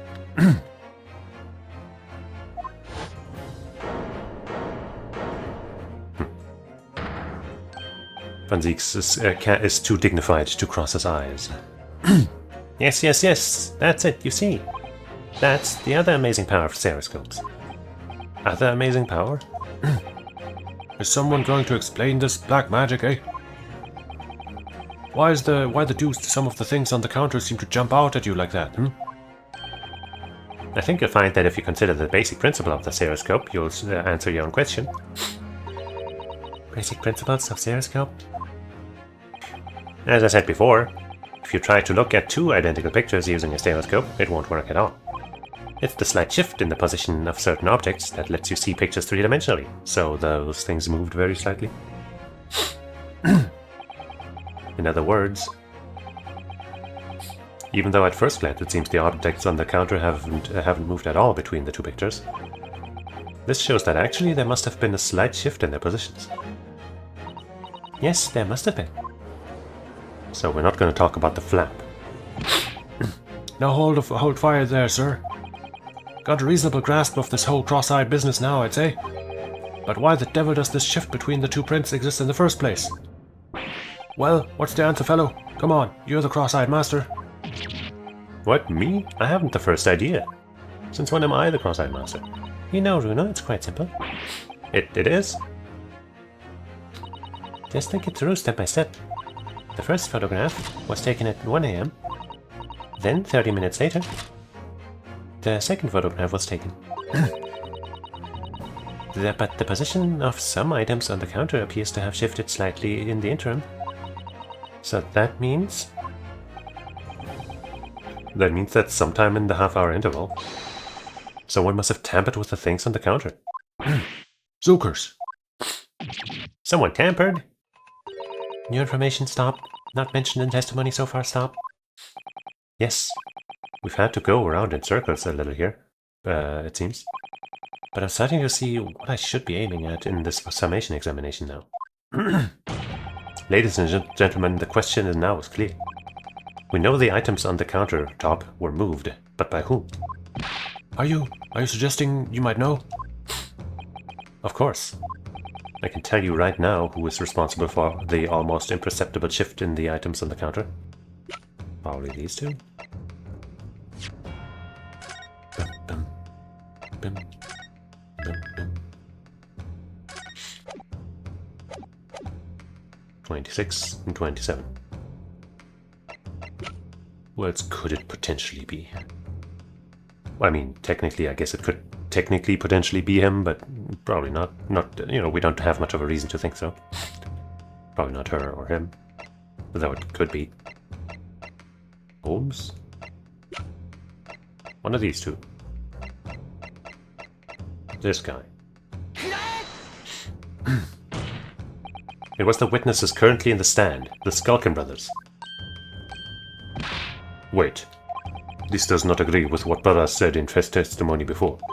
They said they did not even have time to pull dukes from Lucy pocket lockets.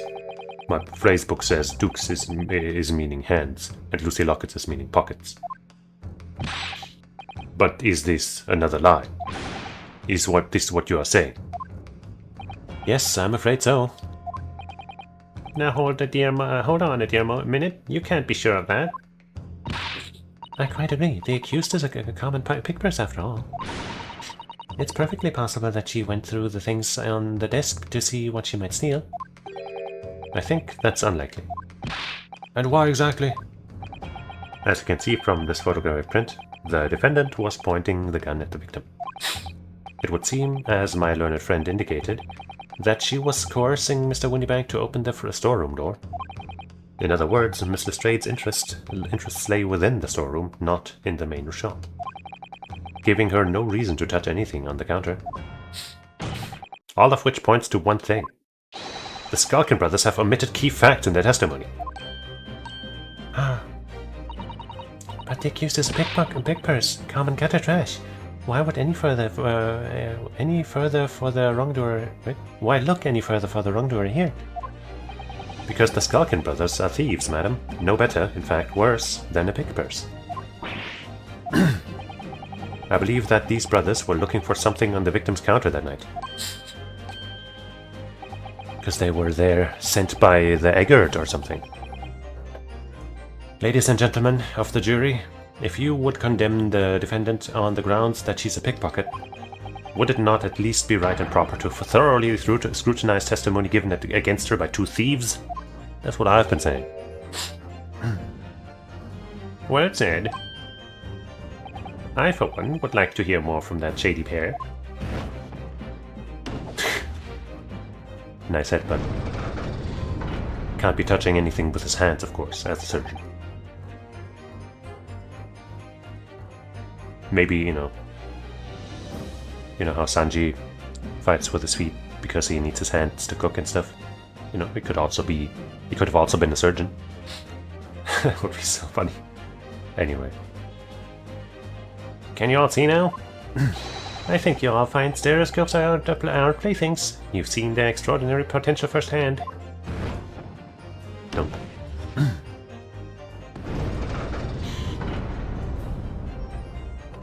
Wholeheartedly agree, stop. Must purchase after trial, stop. Will return home via Regent Street, stop. Giving away her position? That might be dangerous.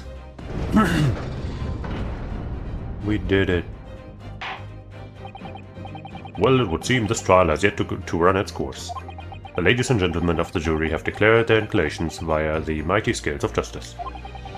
I hereby call this summation examination to conclusion with the balance altered in the defendant's favor. 2 lean to guilty, 4 lean to not guilty. Accordingly, the jury is without consensus. And I order this trial to continue. Yay, well done. No, by the way.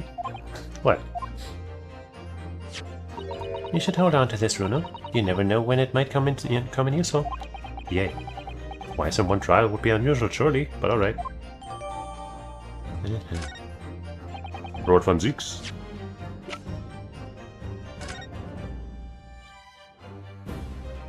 Wow. You have to pop your 2 prints in here to start with, you see? And then when you look through the eyepieces, you can see the image in 3 dimensions. The important thing is to get the important thing to get right is the position of the 2 prints. I don't know who came up with the idea of a stereoscope, but it's really quite fascinating.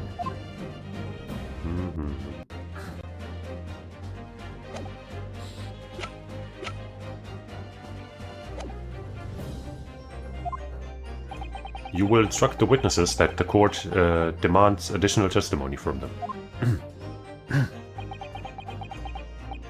I'm sure it won't spoil the bouquet to do so, my lord.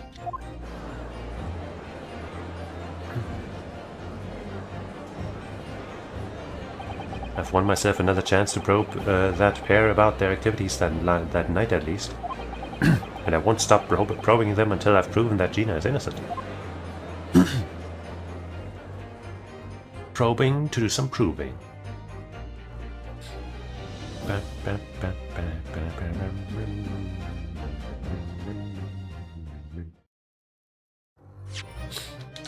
Saving my game, yes.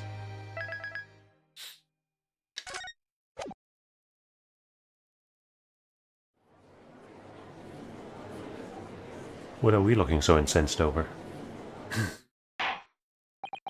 Order, please. Let us resume proceedings.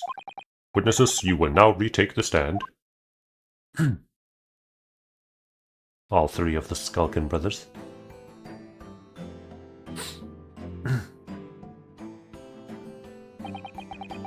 I presume you heard the defense counsel's summation examination. Oh, yeah, Governor.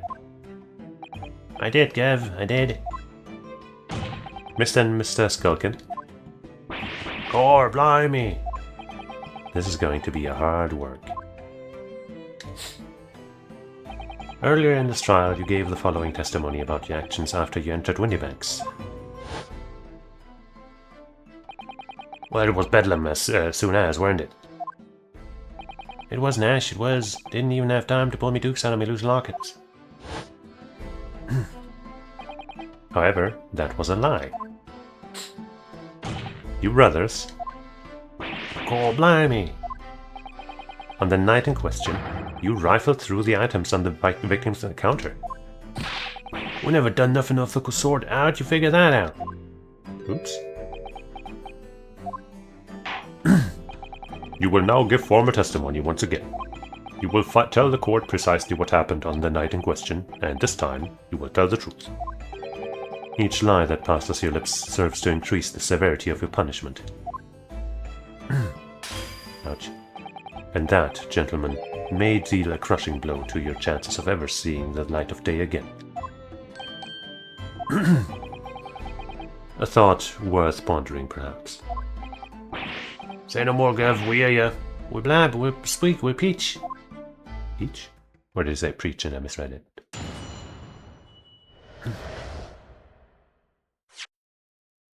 Nope. They're peach. I guess, yeah, peach could also be the next thing, you know, with pear and apple. Anyway.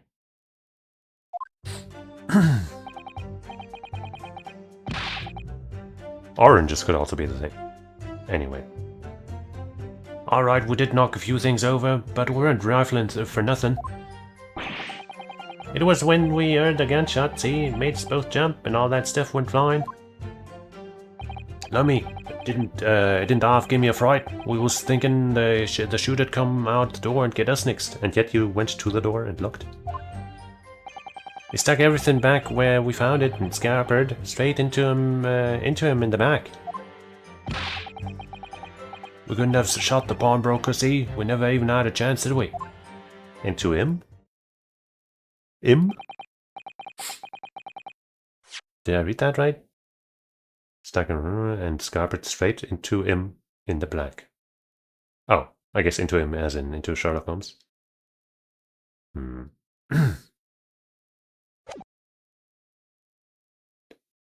So you admit to the defense's accusation.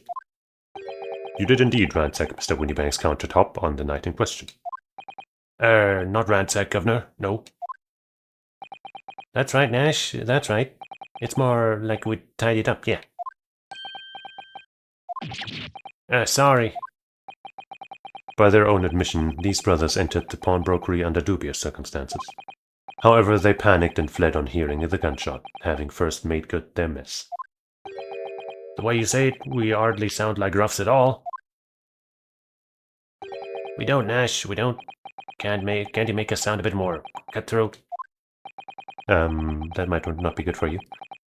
It can't just be coincidence that these men showed up at Windybanks that night. There's more to their testimony than meets the eye. I'm sure of it. Yeah, they probably had a specific reason. A thing they wanted to steal.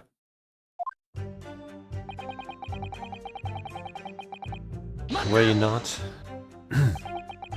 If that's the case, then why didn't you testify to that effect in the first place? Well, you know, we ain't exactly squeaky clean, are we? We ain't, Ash, we ain't. If we admitted to something like that, people would think we was up to no good. Started making trouble in the neighborhood. Well said, Ringo. We own me old China. We own the land ourselves in even more trouble. And in fact, now, as a result of lying in your previous testimony, that's exactly what you've done. Landed yourselves in even more trouble. Well, that's rotten luck. Says the rotten apple eater. Okay.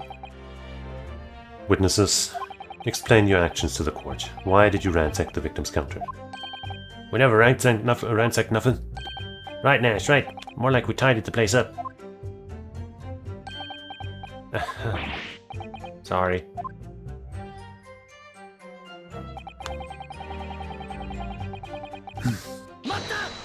What went flying? So what you're saying is, the sound of the gunshot shocked you so much you knocked all those things off the counter? Well, it shocked me, shocked one of us that much, yeah. This bag of nerves needs to learn to keep his shirt on. Look, it was louder, right? Blimey, me a dead granny would have woken up in that bag at that bang. Big bruv here screamed like a bloomin' baby and fell over on the counter.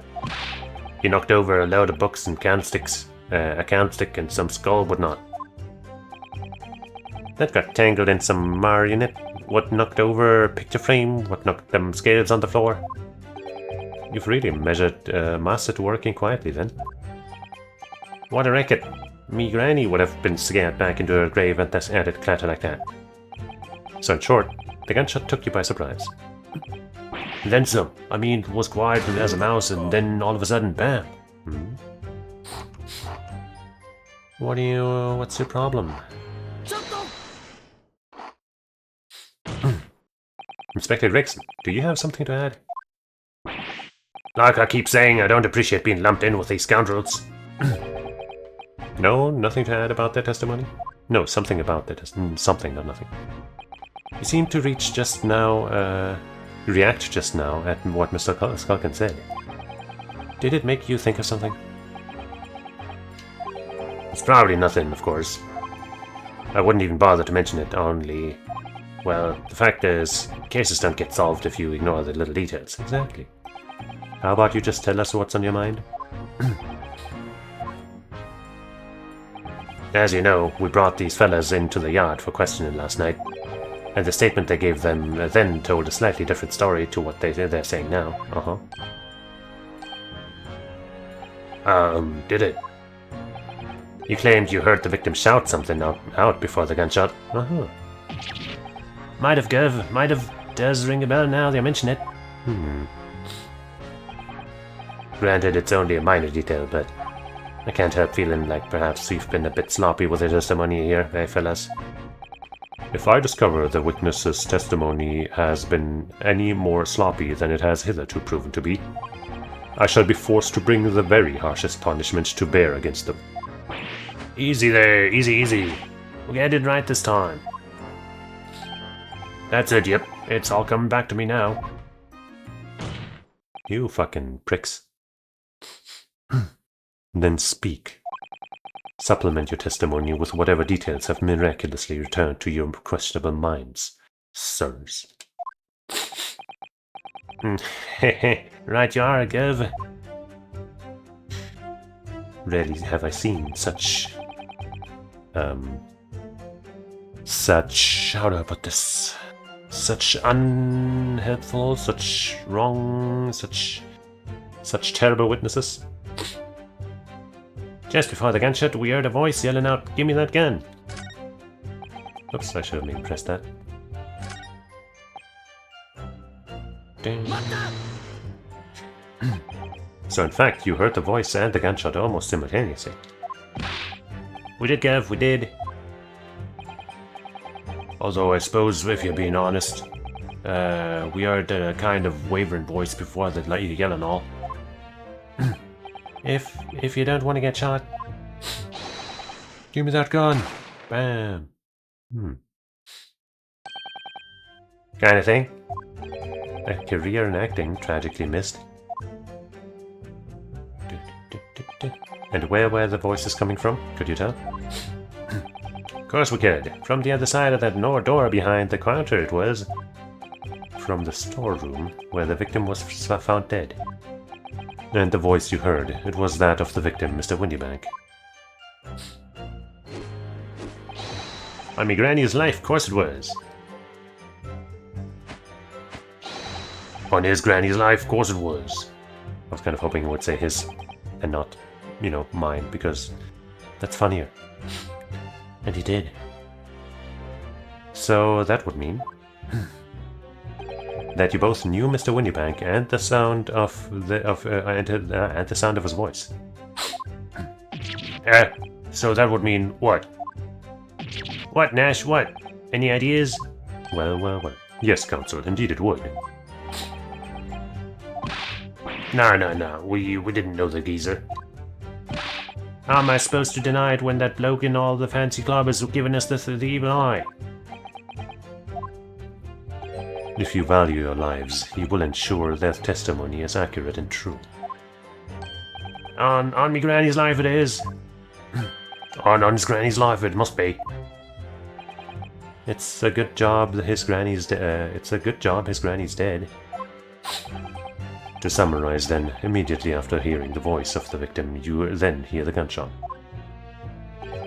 causing you to stumble and upset the items on the counter, scattering them over the shop floor. You make it sound like we're clumsy. Don't forget we tied it up after, like good little boys, anyway, it's the way I see it.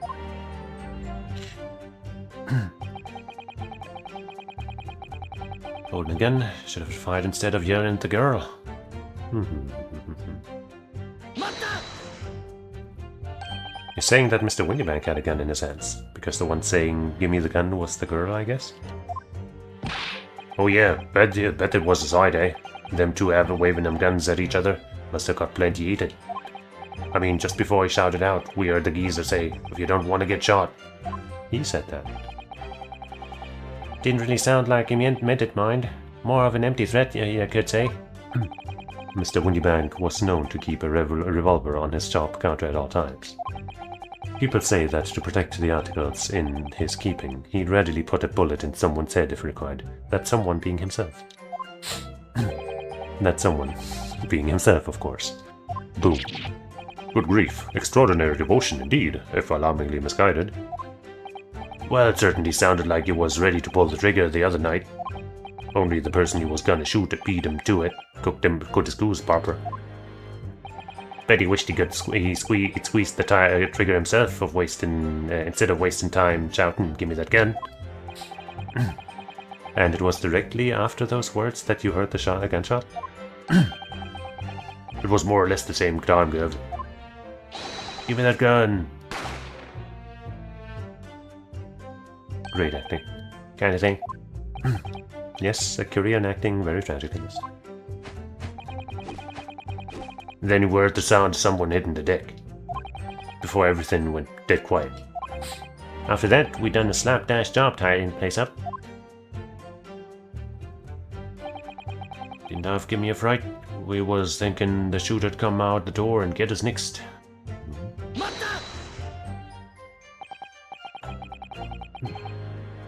So you didn't try to open the storeroom door then? Not in your life. It went deathly quiet after that, it did. Put the wind right up me. But anyway, the door was locked, weren't it? No way that was opening. Yes, of course. It was locked from the inside, or so we've been led to believe. It was, Gav, it was, from the inside. How do you know if you didn't try? Right, so we had no way of knowing it was because it was going on in there, did we? Unless there was some other way to get a view of the inside of the storeroom. Like through the keyhole or a spy hole, perhaps? Don't ring no bells, don't light no lights. We had to cut and run before we decided anything like that. We're still cutting our teeth on this game, see? But one day. We really cut the mustard. Please cut it out. But as we know, behind that door was the victim's lifeless body, with the accused not 2 feet away. Yes, unfortunately. Gina was in there unconscious with a gun in her hand. To confirm, would it be correct to say that neither of you set foot inside the storeroom? That's right, Kev, that's right. Couldn't have even if we'd wanted to. Stuck everything back.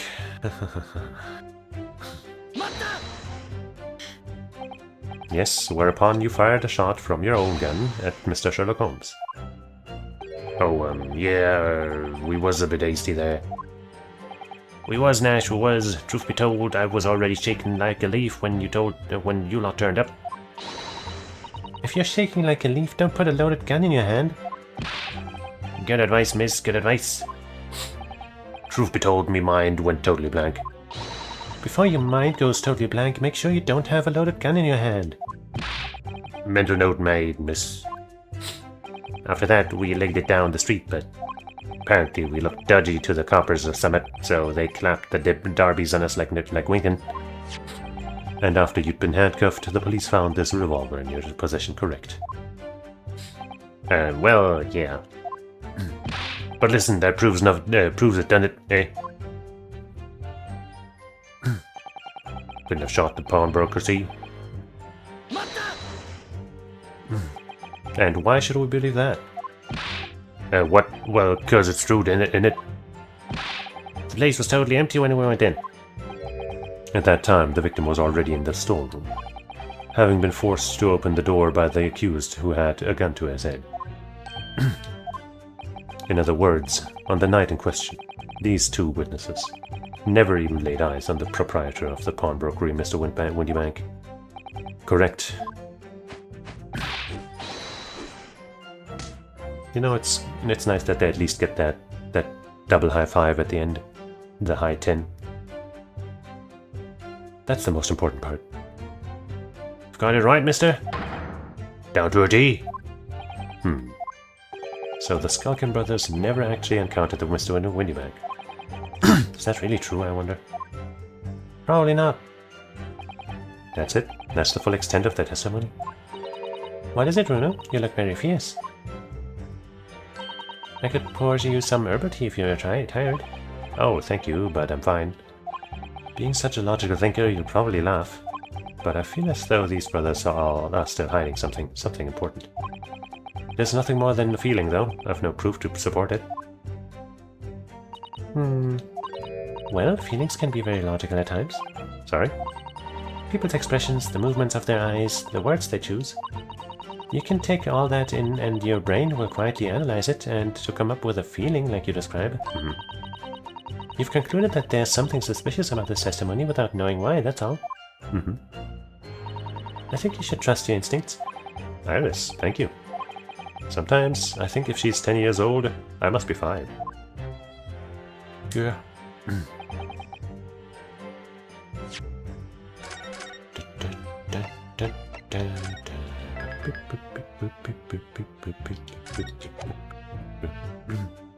Let me sip my chalky milk some more.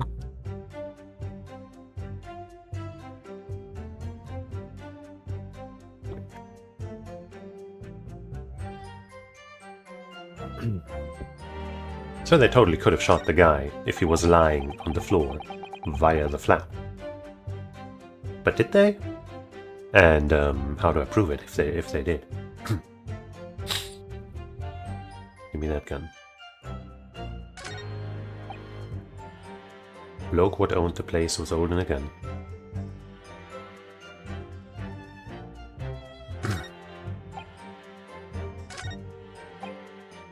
Should have just fired instead of yelling at the girl. So, Gina yelled, "Give me the gun," and he was the one who said the other thing first, which I forgot what exactly it was.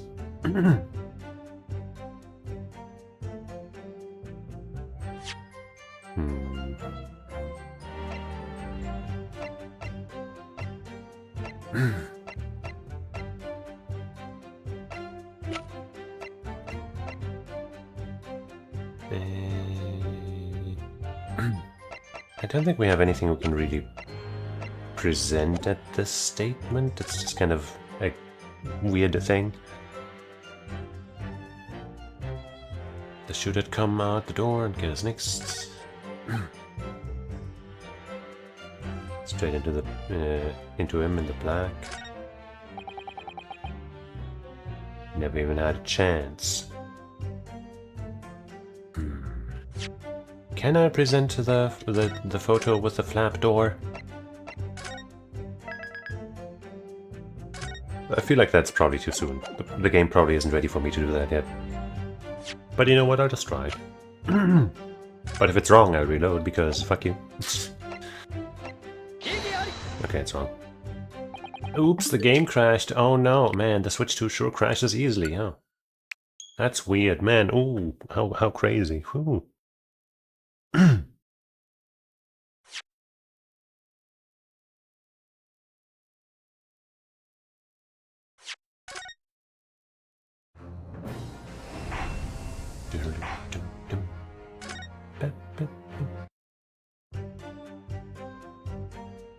Phew, good thing I coincidentally saved right here. I guess I'll try repressing these two statements. Maybe that's one of those rare cases where you have to press the thing again, you know. Heard the voice.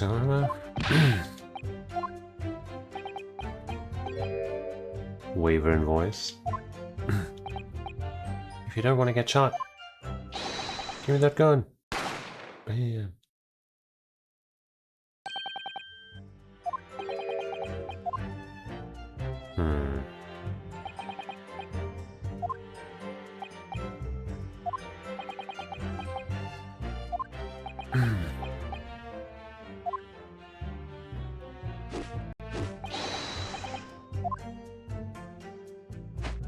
So it was him saying, "Give me the gun," after all, yeah?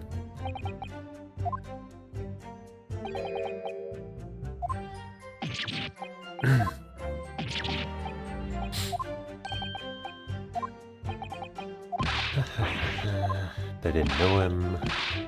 But that's not part of their main testimony, so I don't think we can press that part.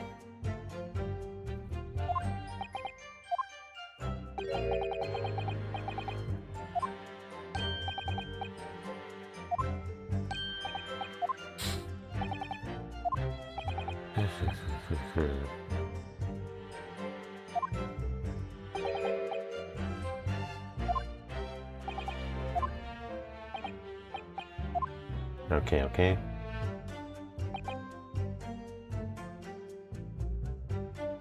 Holding a gun. How do you figure that he was holding the gun?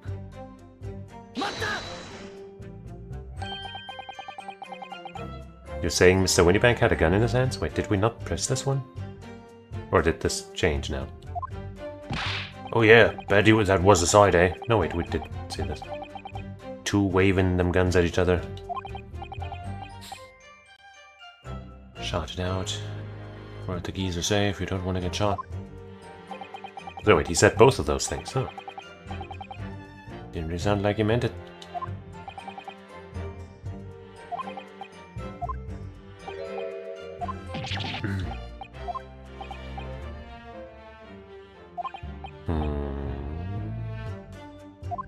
Do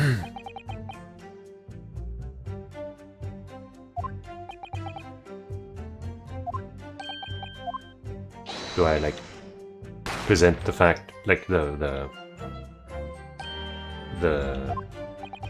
you know, who did the killing and who got killed or something? Like, you know, to be like, yo, there was, or maybe, or just like only one gun was found. I don't know, man. We'll see. Let's check the evidence. This is probably the thing to present something against. Because it's kind of the weirdest, most contradictory thing. It's just weird that nobody has made any real comments about it. Right. Obviously, there's also the we wouldn't have had a chance, which is probably. Oops, I didn't mean to. Fuck. I thought that whatever. Didn't want this to happen. Ah, waste of time.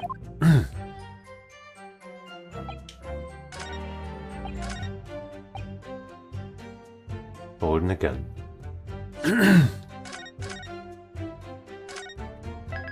I think just pressing this should be like, yo, he was holding a gun? And everyone should be like, wait, what? How do you know? And like, if you didn't see it. And also, you know, according to what we know, he wouldn't have. Because there's supposed to be only one gun.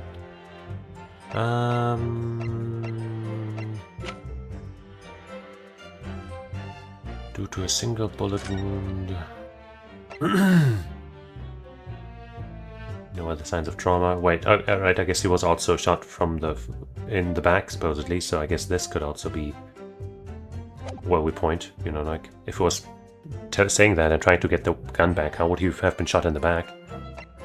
But I also just think the fact that supposedly he has a gun in this, and what they just said, that is even weirder. Gina was holding it. I guess I'll present this first, and then we'll go for this angle, and I don't know. No? Are you fucking kidding? What?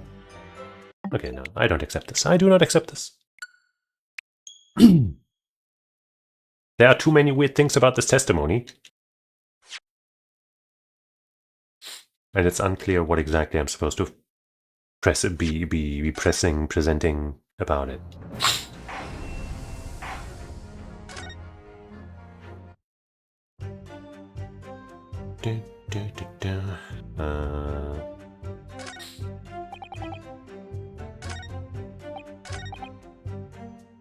I guess I'll present the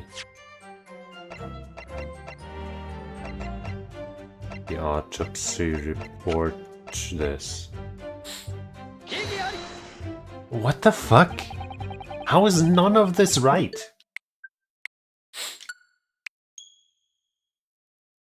Look, man, I'll accept taking damage if I'm wrong, actually.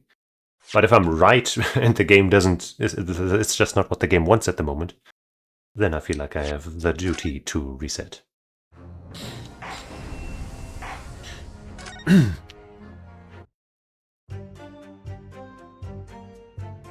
Is there a different statement where I could better present that fact?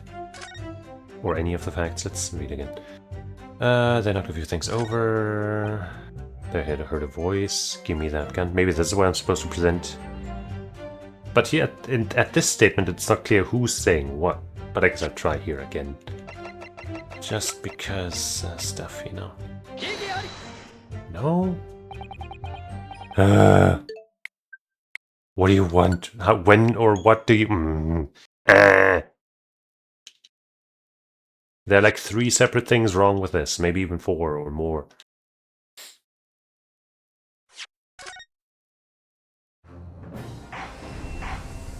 Just which one does the game want, and where exactly?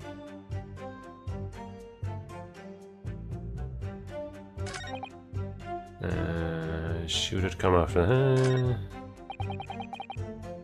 They stuck everything back. I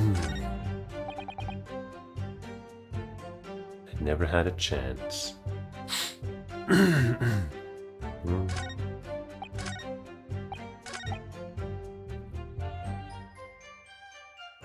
He should have just fired.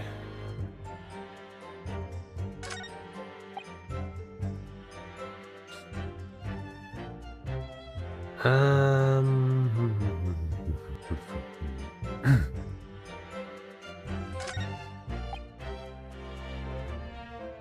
knocked a few things over. I don't think this is where we want to present anything.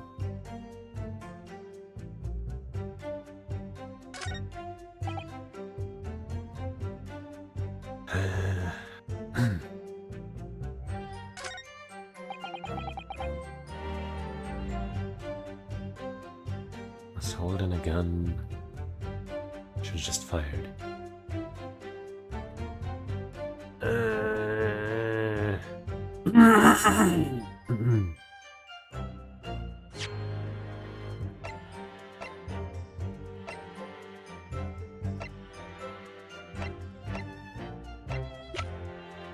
I presented this here.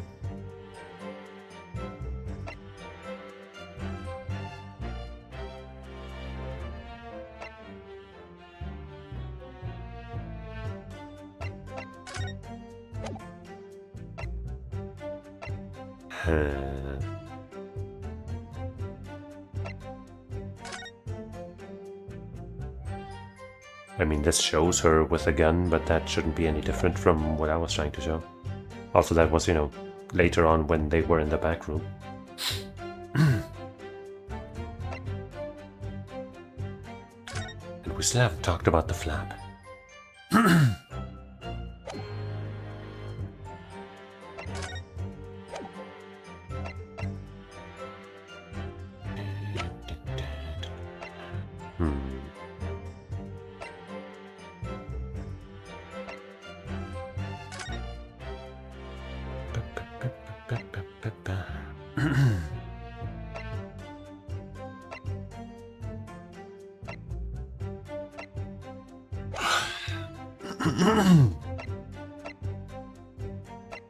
I don't know now.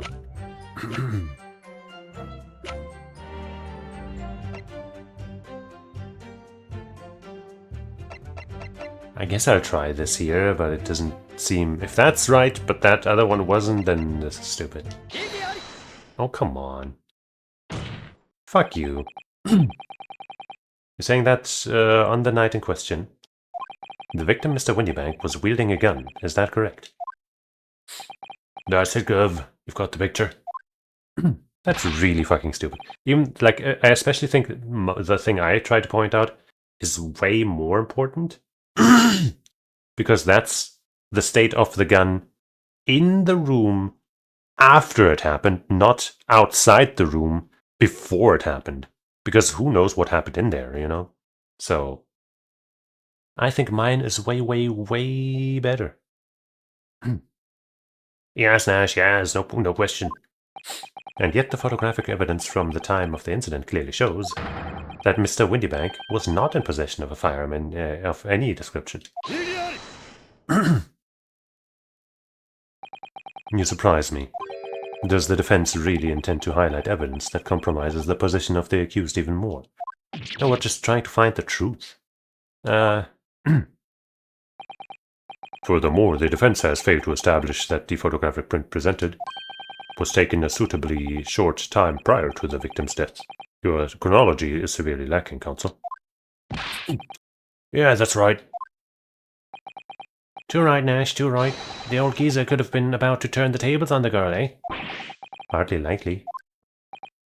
No, I'm afraid this won't stand as conclusive evidence. Continue with the cross-examination, counsel. And heed my earlier warning, witnesses. Huh? Maybe we need to present another thing elsewhere, and then with the power combined of both of those not so great presentations, it'll count as something major. Skulkin's never skulkin'. Macaulay Skulkin. Boom, I found your missing brother. The bloke without the front holding a gun. Sorry, just fire inside. Or do I now present the other one, where it says that she was holding it, you know, later on? Let's try. Even though that would be upsetting. Again. Dun, dun, dun, dun, dun. but maybe she's not showing this photo. And I don't think we have a photo of that scene anywhere.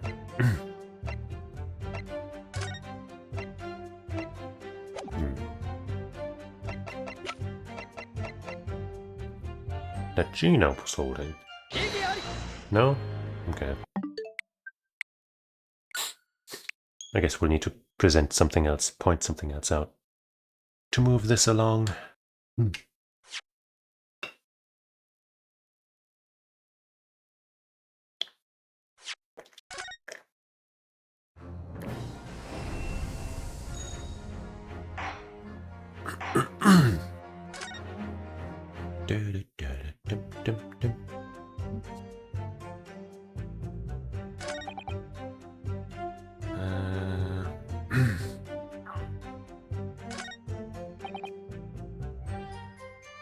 Let's take everything back.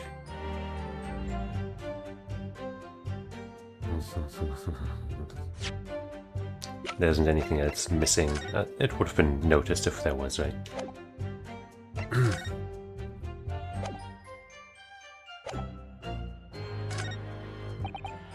Couldn't have shot the pawnbroker.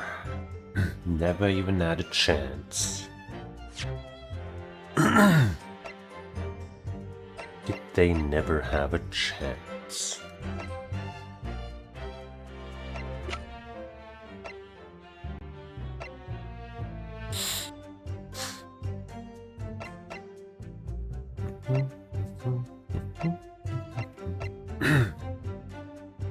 A single round was fired, this could be used to, even though we kind of just established that this was probably the shot that hit Mr. Holmes.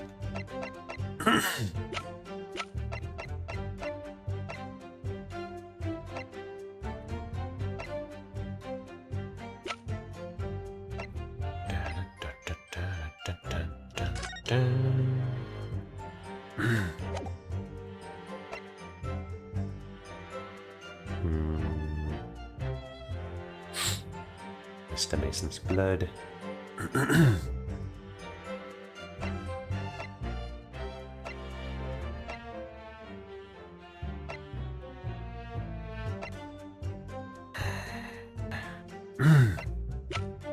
I guess I'll present this, but I don't think that's right either. Yeah.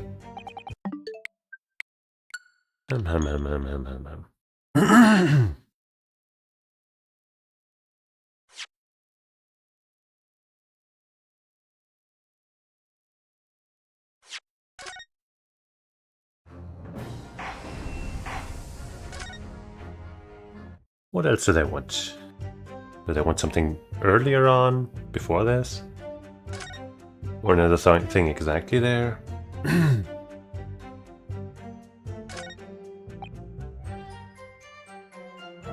We're rifling for nothing.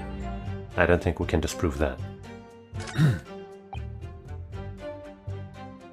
This is just related to this, right?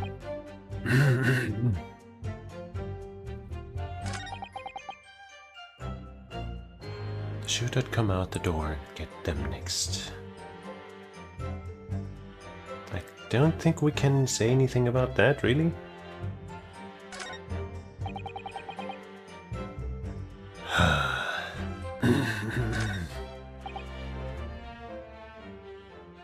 They couldn't have shot the pawnbroker. I feel like this is the statement we should attack, but I don't think we have anything.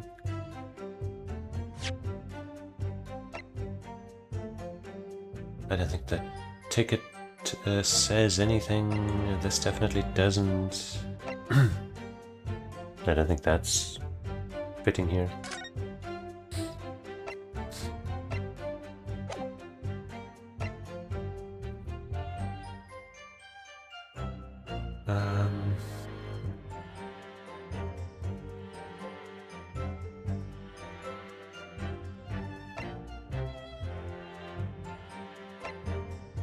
Don't think this has anything to do with anything.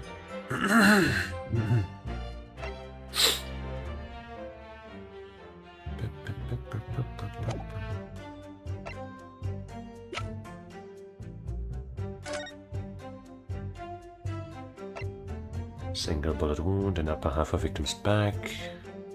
Instant death.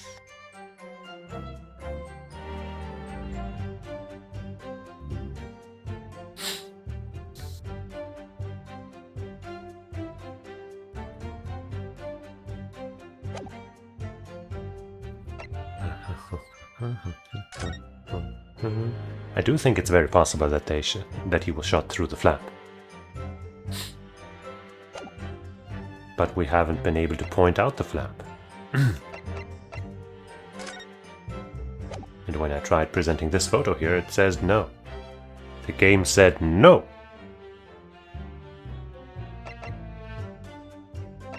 And it also said no to this.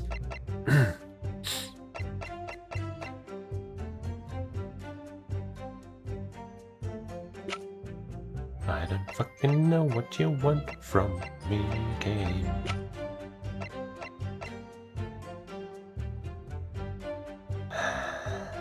A single discharge. Like, we're not supposed to point out that the shooter couldn't come after them because there was only one shot in the gun, because how would they know? That would be completely illogical to present here, right?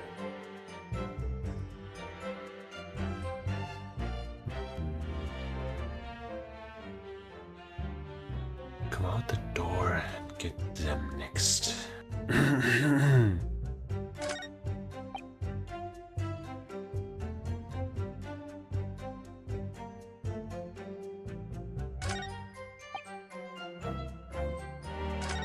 I mean, I do think this is contradictory to them, you know, supposedly being afraid that somebody would come shoot them. But we can't pit statements against one another in this one.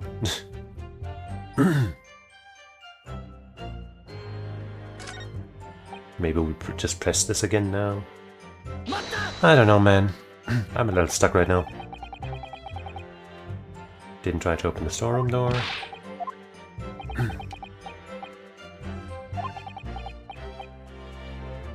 Door was locked up.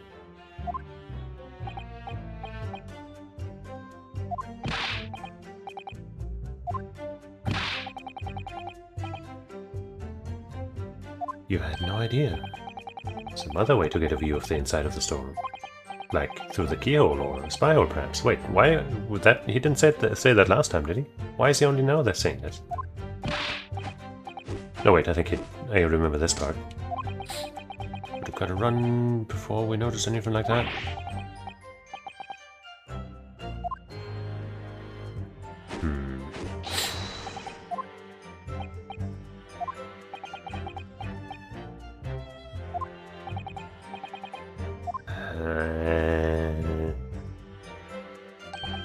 Gina was in there unconscious, with a gun in her hand.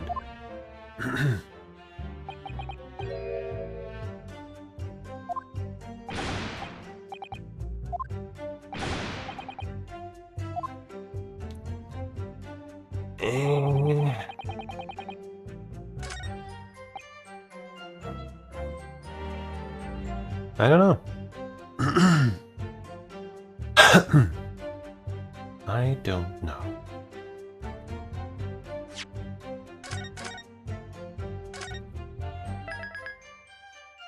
A testimony with so many inconsistencies, and I can't point to any of them.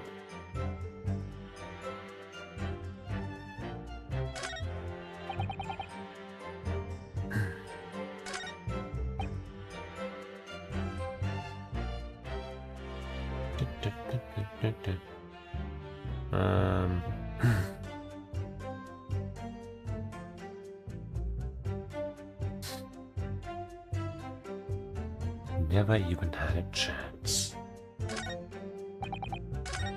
Also wish, like, these, whenever the camera shifts, it delays the text. I wish I didn't do that.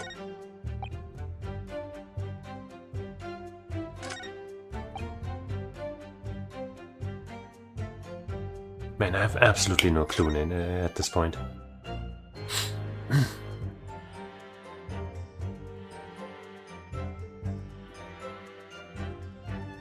Give me that gun.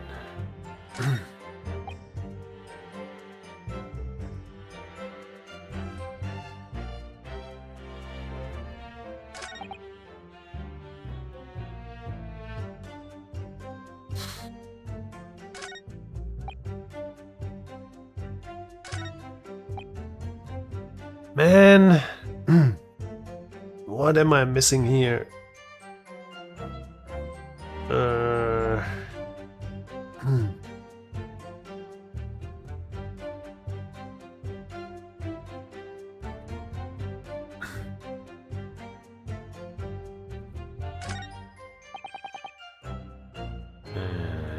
just press everything from the start again. Maybe, you know.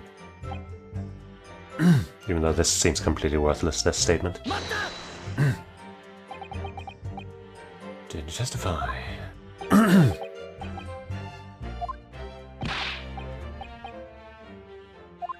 Up to no good.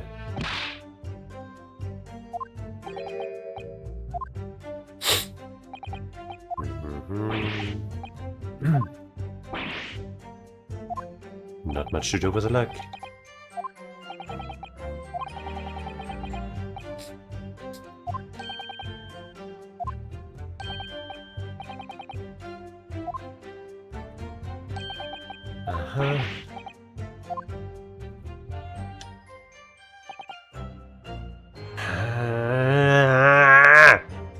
Maybe I just need to press this now, right? Because we presented something here, right? Or, I don't know. Maybe if we press this now. Get the voice and show attention. We are the kind of wavering voice. If you don't want to get shot, give me that gun.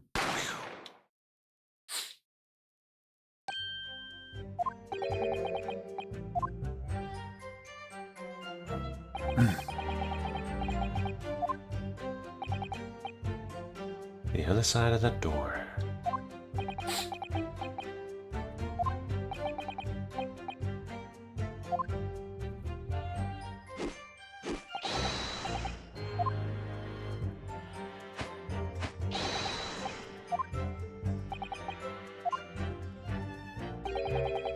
Continue, Mr. went back by the sound of his voice. What?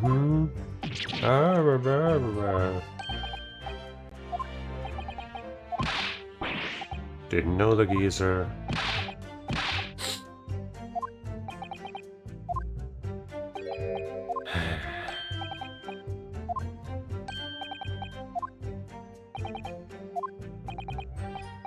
Immediately after hearing the voice of the victim, you then hear the gunshot.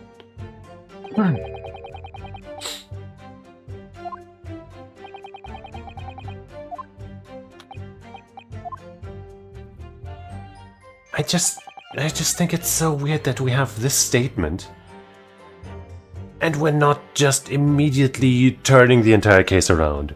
Like, yo, the guy who was supposedly shot with the one gun that had one bullet supposedly claimed that he was gonna shoot the other person. How is that not like a case turnaround moment?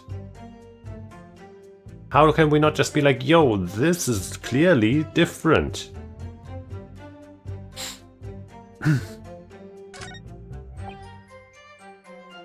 Oh wait, actually wait. Actually, did I just completely misread, misunderstand everything? No. You know, the geezer, right? Yeah, wait. Yeah, the windy bank by the sound of his voice. Yeah, the victim. Okay, for a second there I was like, wait, did Van Ziek say the defendant? But no, it's the victim. I didn't misunderstand. That all a bit crazy. But yeah, what the fuck? How is this not a huge fucking turnaround? Just that.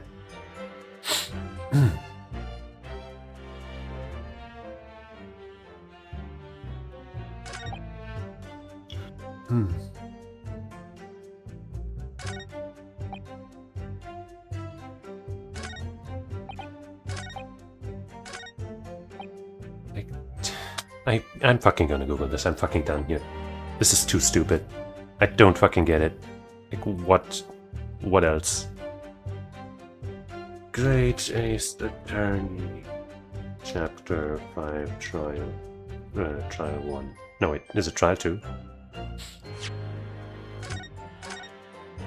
Trial Part 2.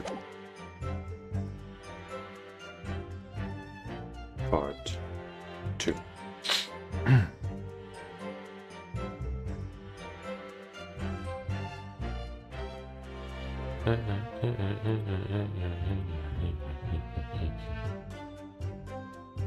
What the fuck you.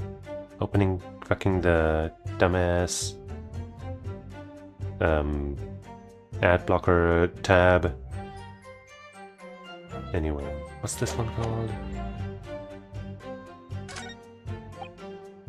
Shit, it doesn't say the name of this one anymore. But, I guess illegal entry is the whole truth.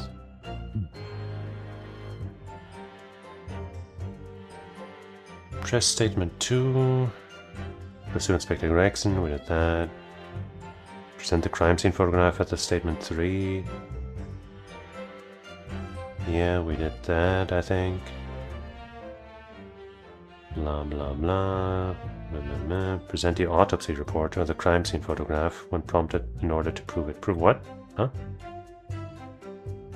The brothers will dramatically reenact the crime. There's a problem. It was true, Mr. Huh?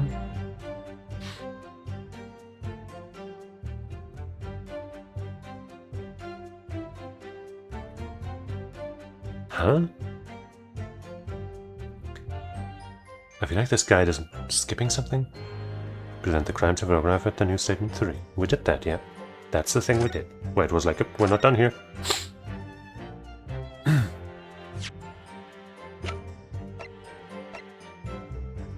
Wait, crime scene photograph.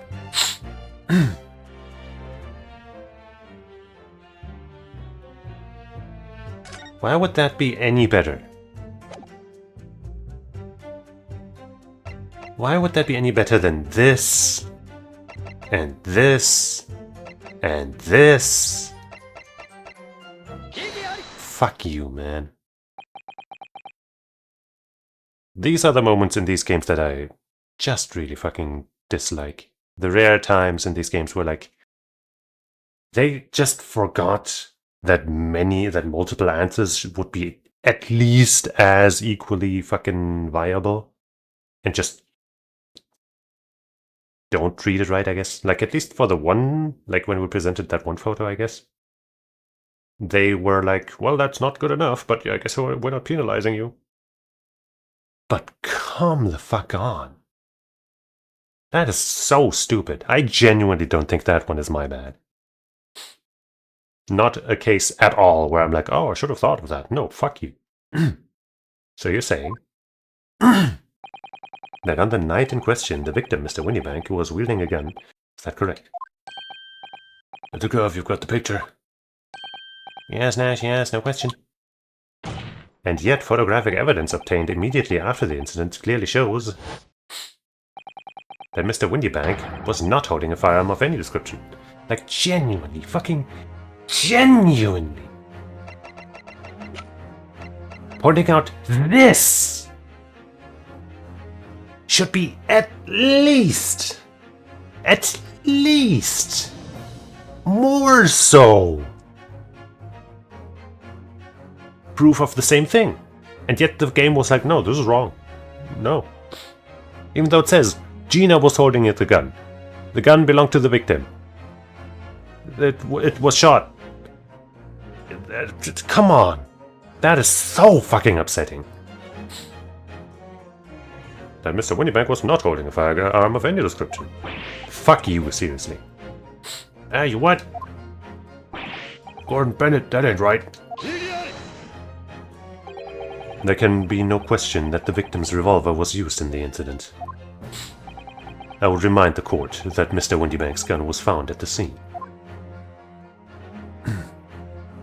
Not only was it identified as the murder weapon, but it was found in the accused hand. I'm so upset. Like, I definitely should have gotten that one for what I tried. The multiple things I tried. Like, all this shows, the thing that we were supposed to show, is that he's dead. That's basically all this shows. Like, sure, it also says, you know, was shot from behind.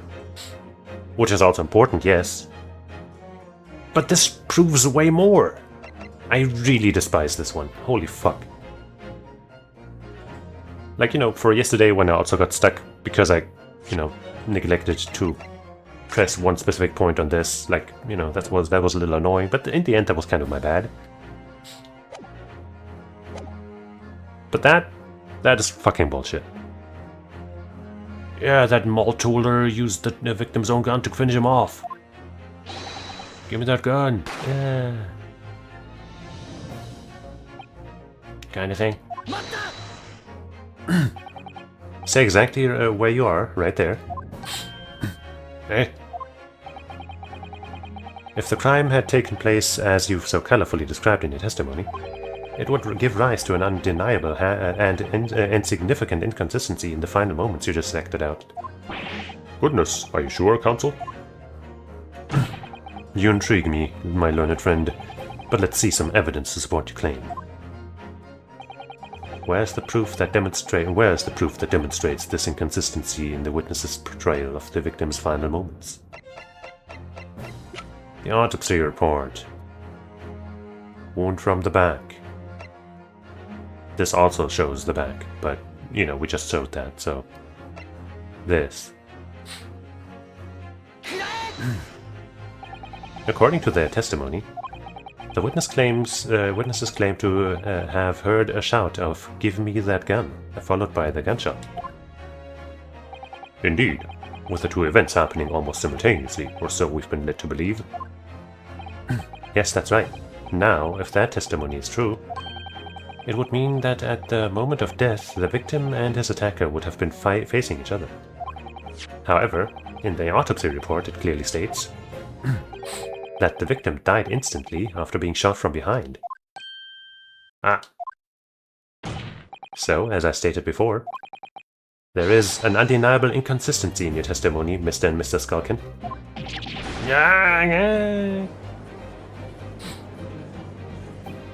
But it's the God's honest truth. It is, Nash, it is. When he was shot that night, the shopkeeper had a gun in his hand, and we saw it with our own bleeding eyes. When did you see that? Did I hear you right just now? You actually saw Mr. Windybank holding a gun. Something like that might have slipped out. Ladies and gentlemen, you have all just heard the admission by these two witnesses that on the night in question, they actually saw with their own eyes the victim wielding a gun, which can only mean that despite their testimony to the contrary, the Skulkin brothers must have encountered the victim in person. Nash,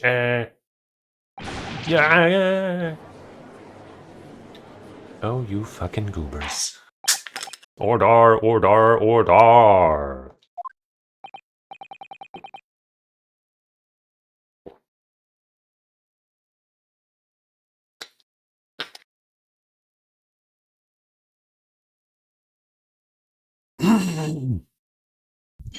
Witnesses, explain yourselves at once. Well, the thing is, it weren't supposed to, It would seem that my previous warning fell on deaf ears. I made it quite clear that false witness would be the death of you. Am I to understand that you replaced the untruths of your original testimony with renewed lies? Ever so sorry, Governor. Truth is, see, we, Cut it out, Nash, cut it out. If we blab now, you know what he'll do to us. Who is he? Who are they talking about? Let me make your position here perfectly clear. You will talk. There's no other option available to you. Bruv, come on, the game's up. But you'll have our guts for garters. In case it hasn't quite sunk in yet, no matter how hard you try to hide it, the truth will come out. Just like your guts. On the night in question, it is now apparent that you brothers met face to face with the victim. I demand that you testify again to explain the precise circumstances under which this meeting took place. Well... Do we have to? On pain of death. I suggest you make yourselves fully aware that this is your very last chance to tell the truth.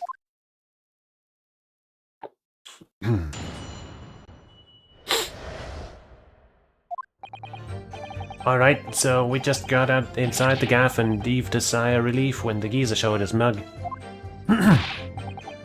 Give me that gun, he bellowed. And then he flew at us like he was possessed. I thought we'd had it. For an old geezer, the bloke was strong as an ox. He chucked me over the counter. That sounds very different now. I pulled my gun on him, and then he legged it through that door into the back room. We never had nothing to do with killing him. That's all what happened, I swear. That's an extremely different story. So you're now telling us that moments before the victim was killed in the storeroom, you in fact encountered him in the main part of the shop. Well, yeah, sorry. Well, we find ourselves at an interesting juncture. This changes matters considerably. But honest, Governor, this time, Nash, this time, we ain't got nothing more to hide. Very well, counsel for the defense, you may proceed with your cross-examination. Yes, my lord. This is it. The moment I've been waiting for.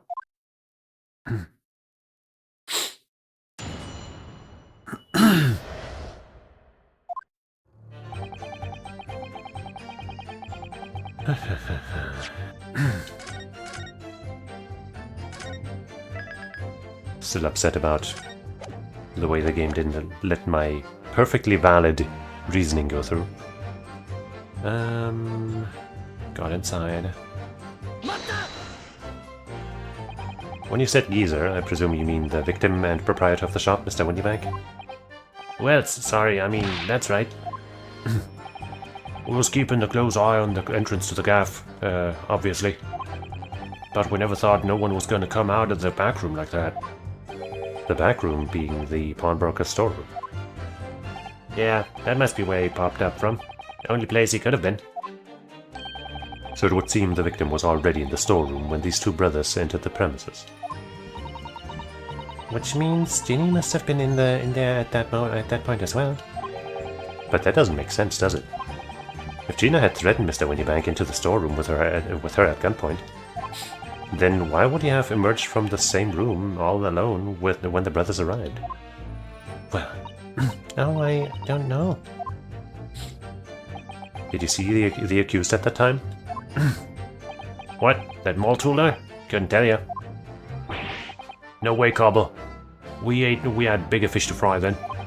I mean, the old geezer just lost it. Flew at us. You mentioned that Mr. Windybank shouted those words in your previous testimony too.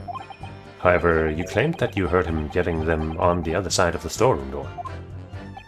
Oh, did we? But the truth is, he was shouting those words at you, wasn't he? Well, yeah. Was the victim Mr. Windybank wielding a gun at that time? Was he ever? Blimey lummy, a great ugly barrel of lead, pointed straight at me frontispiece. So what you're saying is, you definitely saw Mr. Windybank with the gun at the time, is that right? It is, Gav, it is, spot on. Then all of a sudden, he came at us, he did. It was Bedlam. I didn't know who was going for who. You were clearly all going for each other. Like I said, we thought we'd had it, I mean. Strong as an ox. Yes, I noted that you mentioned the counter in your previous testimony too. Well, yeah, of course we did. He knocked over a lot of his bugs, a candlestick and some skulls whatnot. That got tangled in some marionette, what knocked over a picture frame, what knocked them scales on the floor. So in fact it wasn't the sound of the gunshot that shocked you and made you knock those things off the counter? Well, Big Bravia went flying over the counter like a gunshot, I can tell you. Then the old geezer pinned him. He did, Nash, he did. If you hadn't been there, the bloke would have flattened me like a bloomin' pancake in seconds. At this time in question, the alarm was raised at the local police station via a secret cable from the pawnbrokery. There's a button under the counter used to activate it, which was presumably pressed by the victim. That's right. When the brothers fled the scene and back onto the street, they ran straight into the arriving police, didn't they? Well, Mr. Windybank, he did everything he could to protect his shop.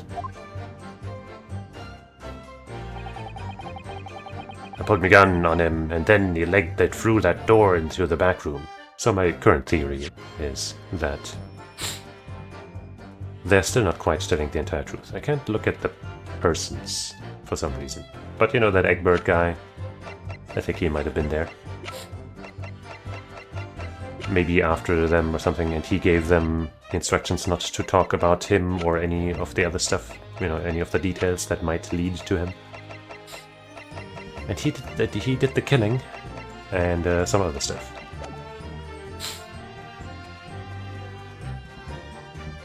But, you know, that's just conjecture for now.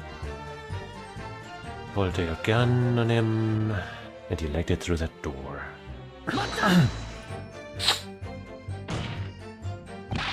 Were you intending to shoot Mr. Windybank? No, never. I was just, you know, looking out for my bruv, weren't I? He was being flattened, don't forget. By a man whose shop was being burgled, yes. And then the man fled into the storeroom when you pointed your gun at him, is that it? Yeah, that's it. He shoved me away, then ran off through that door and shut himself in. There's something about that last remark.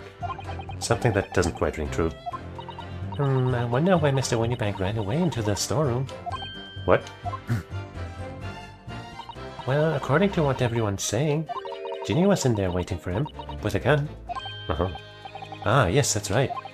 Gina allegedly used Mr. Windybank's gun to threaten him and forced him to open the storeroom door. In which case, how did the gun end up in Mr. Windybank's hands again? I have no idea, but that is strange, isn't it? This little inconsistency could be significant. I should make a mental note of it. Look, the point is me and my bruv here. That's right, Nash. That's right. Me and my bruv here. Never had nothing to do with killing him. I do believe that you guys did not kill him. But nothing to do with it? You say you had nothing to do with it. Nothing at all. Nothing, Gav, nothing. The old geezer went and shut himself in the back room, didn't he? Locked it was from the inside. We know it was because we tried to open it. But it's a decent door, that one. Good and strong, wouldn't budge an inch. So in the end, the situation remains unchanged. Huh? Inside the storeroom with the pawnbroker, there was only one other person. The sole person who could possibly have shot the victim, the accused, Miss Gina Lestrade. It would seem, it would indeed appear so. What say you to that, counsel? I don't know. Was there anyone else apart from Gina who could possibly have shot Mr. Windybank? I mean... yeah. You know, we did just deduce that it was weird of him to even go back there if she was so dangerous. But... can we prove that there was somebody else? Well, there could have been. Mr. and Mr. Skulkin. What? What's that look for? From the moment you admitted that you'd entered the victim face to face that night. Encountered, not entered.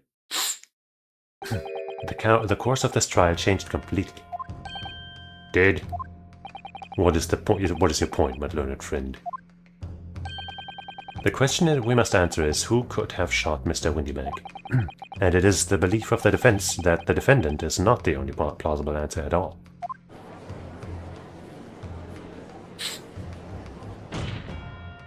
You have my attention.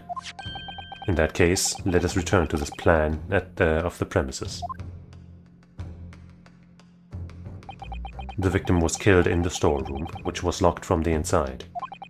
Those are the facts. So pray, what other possible answer to the question of who shot the man could there be?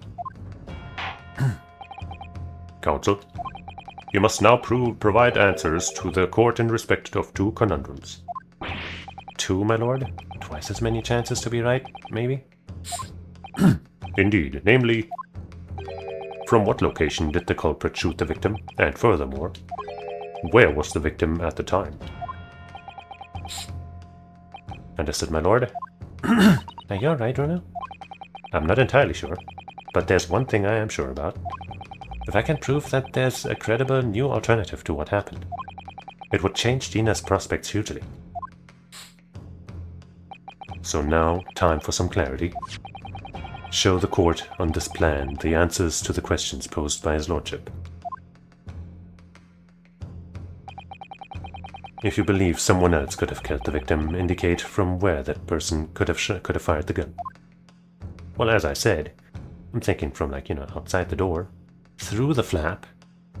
But first, let's take some precautionary measures. Maybe have a little more of that chalky milk. Not much left.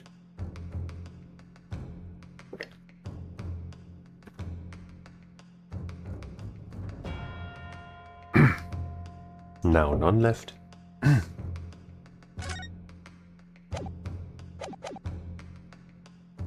Present. The defense believes that the culprit could have shot the victim from this location here. And in answer to the second question, assuming the culprit fired from the location indicated, where was the victim at the time? Like here-ish? where he was found dead?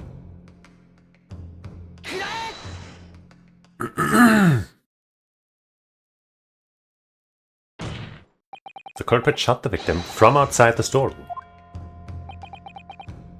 Continue. Mr. Windybank died instantly from a bullet wound in his back. Looking at the stain of blood on the storeroom floor, it doesn't appear that the body was moved after death, which tells us that he was almost certainly shot while he was in the storeroom. However, the crucial point is where was the shooter when the fatal bullet was fired. So you are adamant that the shot was fired from outside the storeroom? Well, according to the Skulkin brothers' earlier testimony, I pulled my gun on him, and then you legged it through that door in the back room. if Mr. Windybank ran away through the door, we have to assume that the door was open at the time. Oh. It was at precisely that moment, when the victim was fleeing for his life, that these brothers had the perfect opportunity to shoot the man in the back once he was inside the storeroom. Not what I was going for, but I guess we'll first have to still get to the flap. I'm just so convinced that the flap is involved. It's gotta be. It has to be, literally. Come to think of it, do you remember what the prosecutor said at the start of the trial? Moving on to the findings of the Scotland Yard's coroner. His report states that the bullet entered the body at a rising diagonal trajectory. Shorter in height. Poor man, shot while he was running as fast as he could to safety. Ah, of course. He could have been leaning forward as he was running away. So even if the bullet was fired horizontally, it would still have entered his body on an upward trajectory. Or if he was lying on the floor. So the culprit isn't necessarily someone shorter than Mr. Windybank. I'm sure my learned friend can't have forgotten that the storeroom door was found closed and locked from the inside. You claim the victim was shot as he fled into the room. Do you also claim his corpse was dexterous enough to turn the key in the lock? But what if someone else locked the door? Like Gina? To save herself from the shooter? Yes, there's someone else who could have locked the storeroom door. Is that so? Very well then, counsel. Present your hypothesis to the court. In the scenario you just described, the defense's assertion is that the victim was shot from outside the storeroom. In which case, who shut and locked the storeroom door from the inside? Could only have been this girl.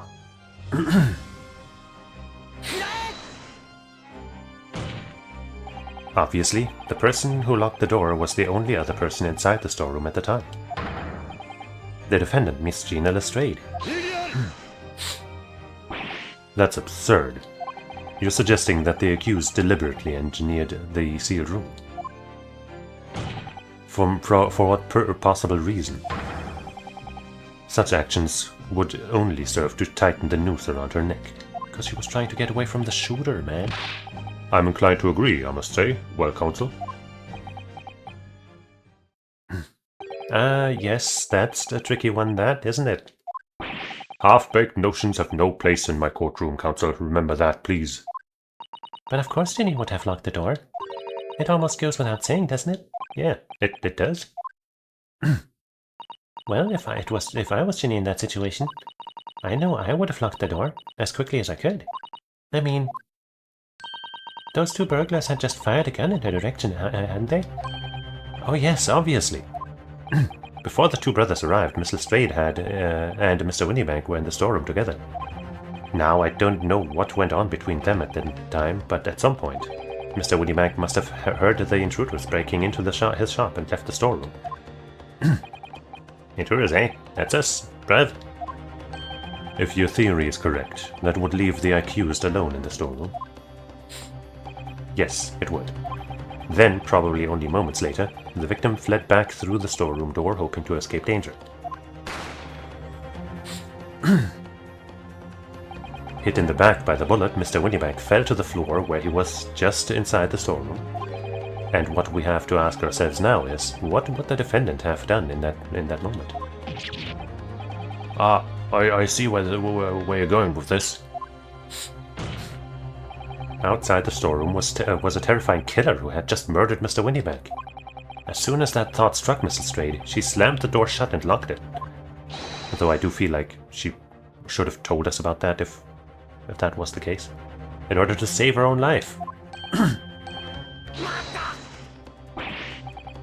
But I mean, we ain't the ones who done it. We ain't, Gov, we ain't. You've got to believe us. I mean, come on, we'd never shoot no one. You did. That's blatantly untrue. I know for a fact that you would. Because before my own eyes, you shot Mr. Sherlock Holmes. There's only one logical conclusion here. Mr. and Mr. Skulkin, you brothers had every opportunity to have been the true perpetrators of Mr. Windybank's murder. You know, except, like, their gun had only shot one bullet, but who knows? They could have... Well, now it's difficult to place the gun into her hand afterwards. It's a bit tricky. Where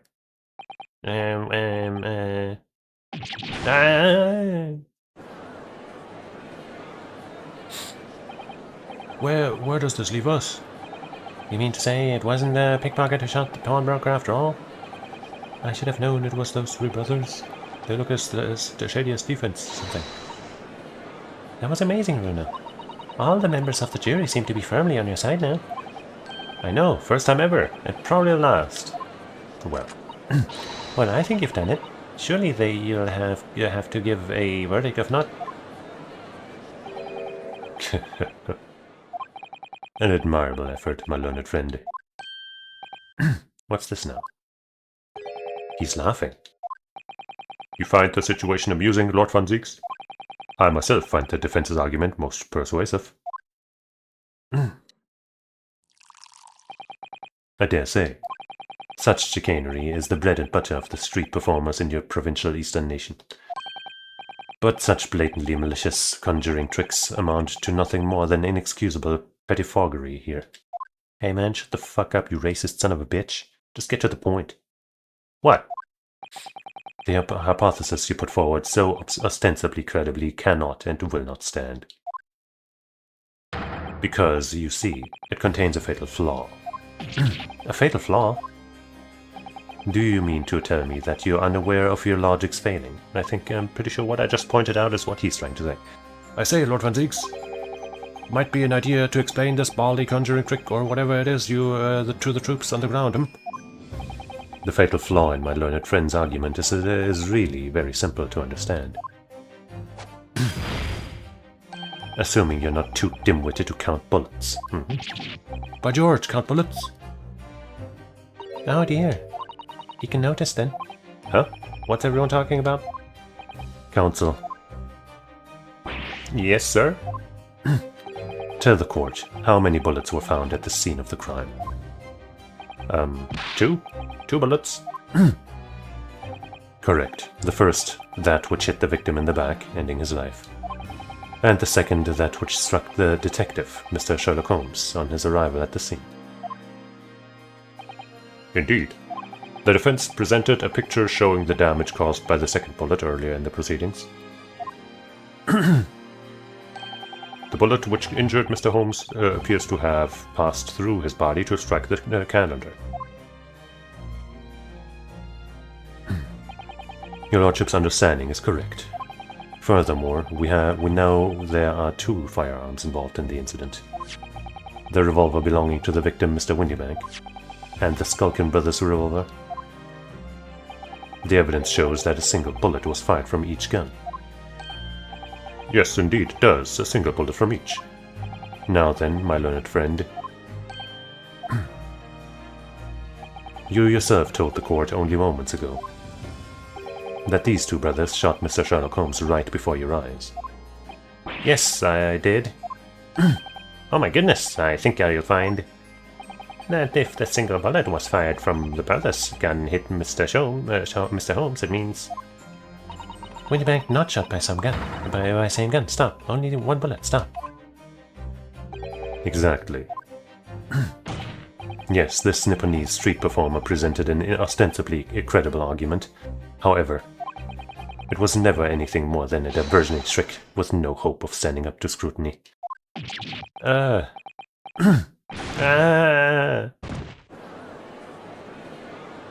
what if they didn't shoot Holmes with that gun? What if there's more to the story? More guns involved, more people involved, more truths to be uncovered? Order, order, order! Oh god, why? Why did this keep happening? This is the 3rd time I've been bludgeoned by a falling wine bottle. Oh god, I keep coming back here thinking, oh, surely lightning won't strike twice, surely lightning won't strike 3 times, but it happens, it keeps happening. Why do I keep coming back here? Why am I so interested in courtroom proceedings? Why? Oh, why? I'm bleeding out. Pray forgive the discourtesy of flinging the dregs of this hallowed nectar into the public gallery. Lord Von Zieks. But this court needs to open its eyes. The accused, Miss Gina Lestrade, is no ordinary little girl. Despite her young years, she can regrettably no longer be described as a juvenile. No, the person in the dock is far from a law-abiding citizen. She has a past riddled with criminal conduct. The truth is, the accused broke into the pawnbrokery on the night in question with a loathsome intent. As we can see beyond doubt in this print, which depicts her threatening the victim with a murder weapon. But maybe that wasn't what happened. We don't know. It wasn't, we don't have an audio recording of the time.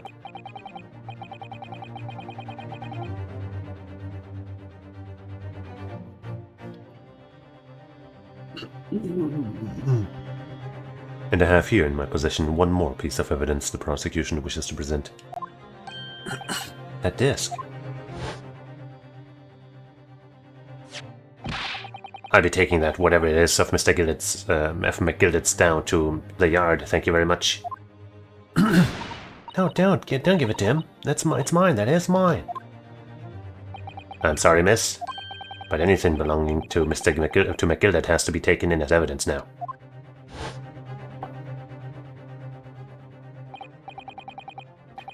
Yes, that music box disc. McGillet's music box disc. The very day before the hateful murder of Mr. Windybank. The accused attempted to make off with this article, which clearly doesn't belong to her. And with none of the subtlety of a pickpocket, I might add, but by brute force and brazen impudence. Good gracious.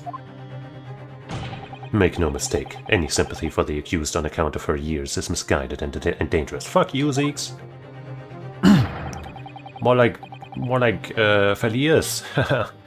Because Sieg is like German for win, and Verlieren is lose, but I'm not sure that's intentional because it's written differently. But fuck you. There are no depths to which this girl would not stoop if pushed, no crime she would not commit. The court forgets that fact at its peril. You piece of shit. I see. I think it would be prudent to take this music box disc into evidence, Counsel. As a grim testament... Lord Van Zieks, I am... Inspector Vixen? What? Yes, Inspector. We had a meeting yesterday and at the yard with the prosecution service, and I think it was agreed that you wouldn't be used, that disc wouldn't be used as evidence. What's this all about? Why is the inspector acting strangely? When does he ever not act strangely, if we're being honest? That's the first time he said anything to Van Zieks at all. I am unaware of any such meeting. But those were the instructions, right? From the top. The government bigwigs were insistent.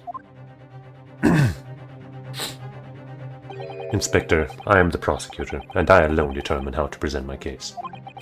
Your warning is noted, thank you.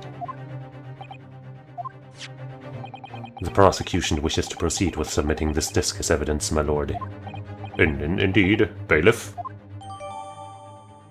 Well. The prosecution has established the accused's motive, opportunity, and baseness of character. There's nothing more to add. You know, he keeps going on about how he dislikes the jury and that they always do dumb shit, but then he plays exactly to them with shit like this. What a prick. There it is again. Formic Gilded. That's the man you defended in court a couple months ago, isn't it, Bruno? Yes, or rather mistakenly defended. I wonder what his name is doing on the back of this disc. That's a question I'd love to know the answer to myself. There's that blood stain, which was... whose blood is that again? Gina? Us? Don't think it was Holmes. Might have been Gina. Oh, Runa, look. This is blood. Yes, you're right. Just a small smear, but definitely blood. Actually, I feel as though I might have noticed that before. Aha, then it's my time to shine again. I thought I'd be waiting forever. Alright, hold still with that disc, Bruno. Can we get this done quickly, Iris? In a flash. So if this is the same color as some other stain we've seen, then it could be very important. Green. A lovely bright shade again. That's Holmes, right? No, wait. No, that wasn't Holmes. I mean, we thought, because of the calendar, that it was Holmes, but I'm pretty sure it wasn't Holmes who got cut by this, right? Wasn't that... Well, it wasn't... But Gina didn't get shot. Was it Windybank himself? No. Who cut himself on that? Who cut themselves on that? I don't think it was Holmes. Could be the... Yeah, it could be... Yeah, it could be the fucking other guy. The Eggard. Because if it was him, and then also him on the calendar, then that sure changes a lot about all the gun talk that we've been hearing, eh? A lovely bright shade again. Wait, that color. What is it? It's just that green. It's not the first time we've seen that color, is it? Uh-huh. Does it say on the disc who cut themselves on this? No. You know, like, I'm not sure from memory who it was, but if it was this douchebag, then that would make the biggest difference to the case. So I'm going with that. Because if it was him, then, well... But I really don't think it was him. I think he only got his hands on the disc, you know, to make that press, that form on his caramel. Like anybody else's blood wouldn't really make a difference. Of course, if it was his, for example, then why is that blood stain by his corpse blue? But I don't think that's what it is. I think it's this guy. I think so.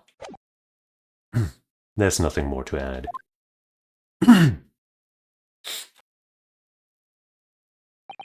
Ladies and gentlemen of the jury, I await your informed decisions and rest my case. Wait, before you jury fuckers say anything, let me just present the blood thing. I don't believe it. I had the jury on my side for once, for all of 5 minutes. Oh dear, I wasn't even for 5 minutes, Bruno. My lord, I wonder if I might say something at this point. Proceed, Mr. Foreman. Been stumbling about in a bit of a fog up to now, if truth be told, but all of a sudden... The answer's baldly obvious to me and my men. There's only one thing for it. Oh no.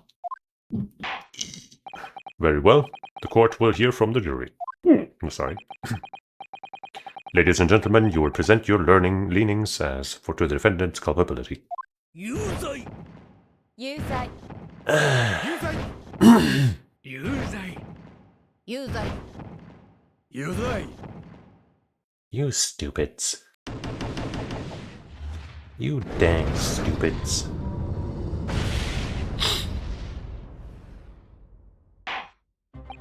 We have a consensus among the jury, it seems.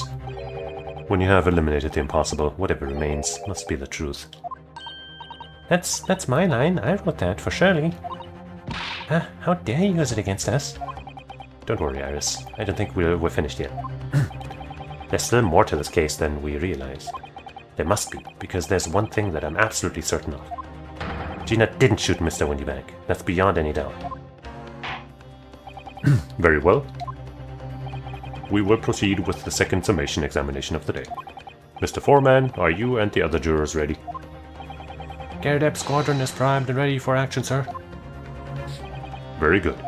So, ladies and gentlemen of the jury, you will each explain on what grounds you have now determined the defendant to be guilty.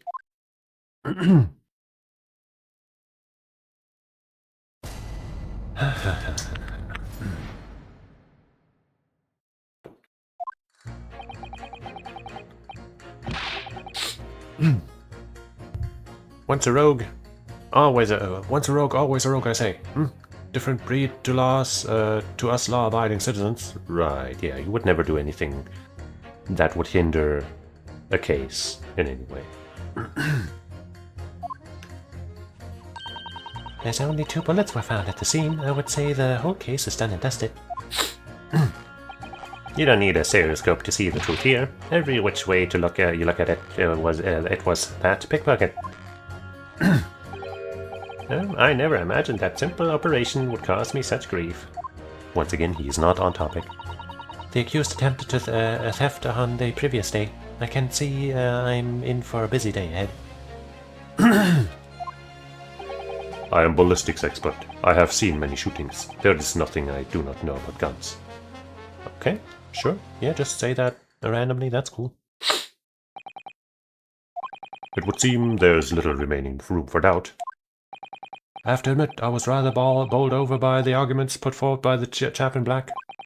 But when that fell apart like a house of cards, I saw that I'd jolly well been hoodwinked. Well, no more. The whole courtroom is turning against me. It's not fair. Iris? That prosecutor's being mean. Just because Ginny's done some things she shouldn't have done in the past, it doesn't mean they make her a murderer. Yeah. You're meanie. Van means. Allow me to savor this fruity vintage while I savor the spectacle of your fruitless debate on the matter. Here's to the truth coming out, eventually. Oh, it will, and you won't like it. That's enough preamble. Counsel, proceed with the summation examination.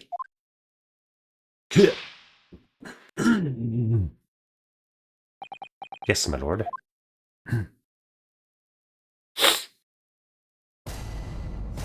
Jury examination.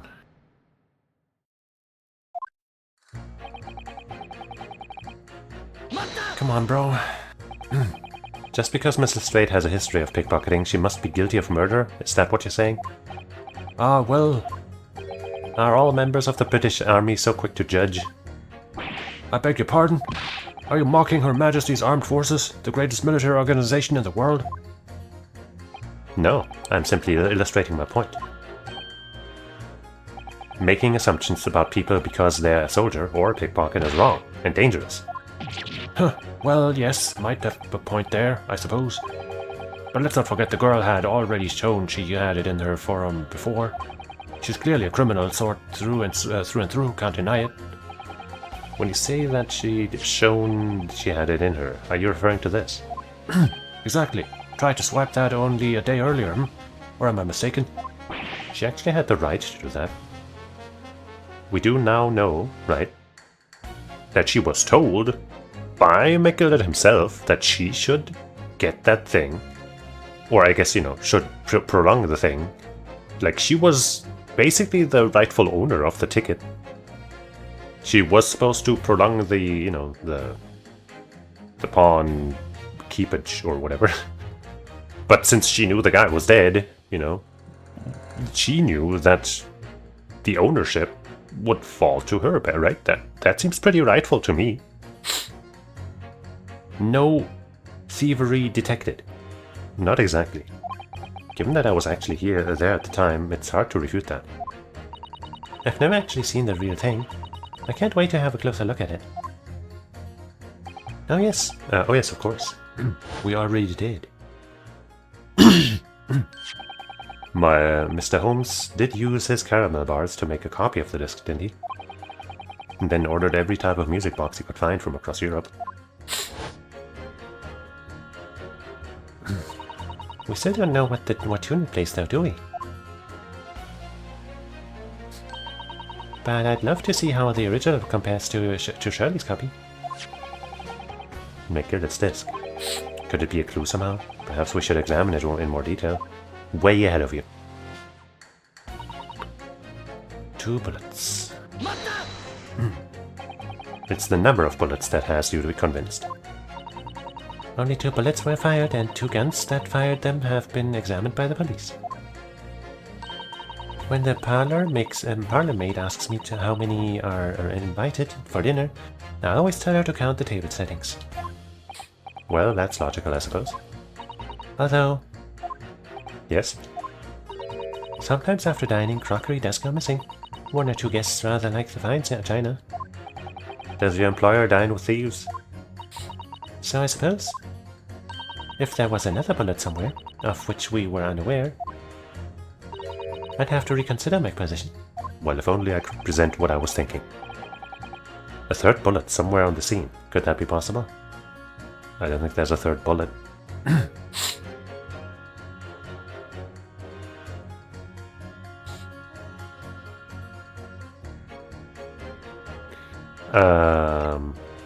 I mean, if we, this is probably jumping way too far ahead, but if we assume that the green blood does belong to Egbert, then it's possible that the bullet that was shot at Mr. Holmes is still, or was still in his body and had been retrieved, which means there would be a 3rd bullet, but I don't think we can prove that yet. We haven't really established any of that, so I'm gonna say no yet, so far. Or maybe I should just try to go for it. I'll just fucking try to go for it. Fuck it. I can prove it.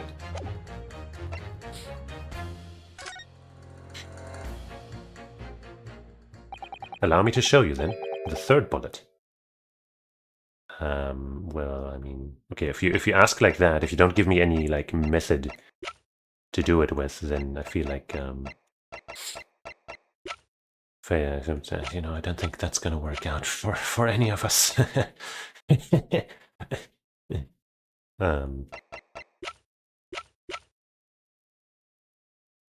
Turn green. I don't suppose this would pass the 3rd bullet. It passes as far as for a bullet as much as you pass for a lawyer, my learned friend.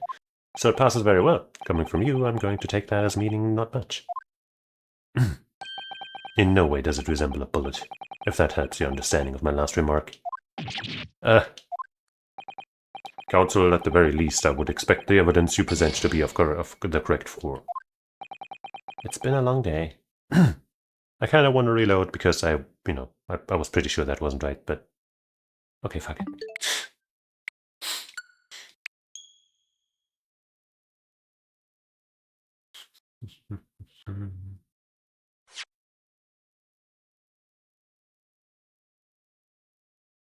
You know, I just wanted to see if maybe the game was gonna let me be cool and shit. Because I'm pretty sure I'm onto a lot of things with that reasoning. But we're not ready yet. Unfortunately, only 2 bullets were discovered by the police during their investigation. Yes, I know. Right. And I don't imagine the good men of Scotland Yard would have overlooked anything. If I missed a bullet while I was cleaning his lordship's office, well, I should receive a sound scolding, I don't doubt. And he should receive a visit from the police, perhaps. It sounds like a crime scene to me. A third bullet. It would completely turn things around if there was one, wouldn't it? Do you think we might find one lying around somewhere? Maybe in a certain person. Wait, could I have presented a person there? I don't think I could have, right? Serious go. You know what, let's just... No, I think we're just reaching too far ahead. We'll go back to it after we've pressed everything else. Pickpocket, eh? So if I've understood correctly, you need 2 pictures. A left eye and a slightly different right eye. Exactly.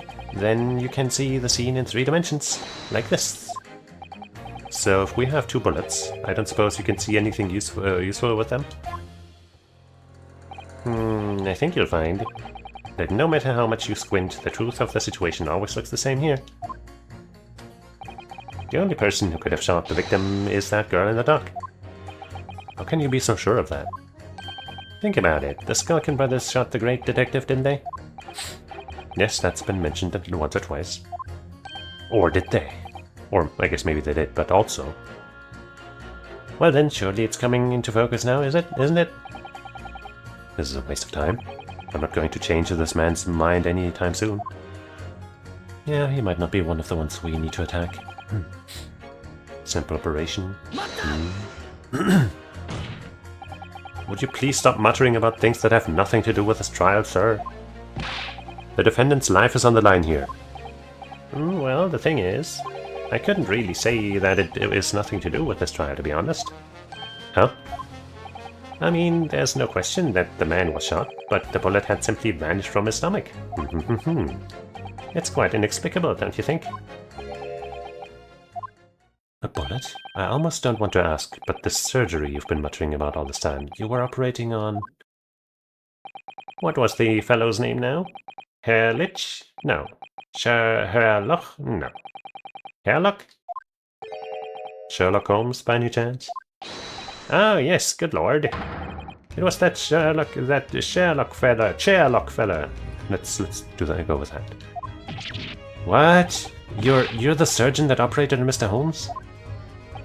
That's right, using the very latest anesthesia techniques, I might add. It was fairly major OP, I can tell you. This is crazy. Let me see, the fellow was brought in not long after midnight, if I remember correctly.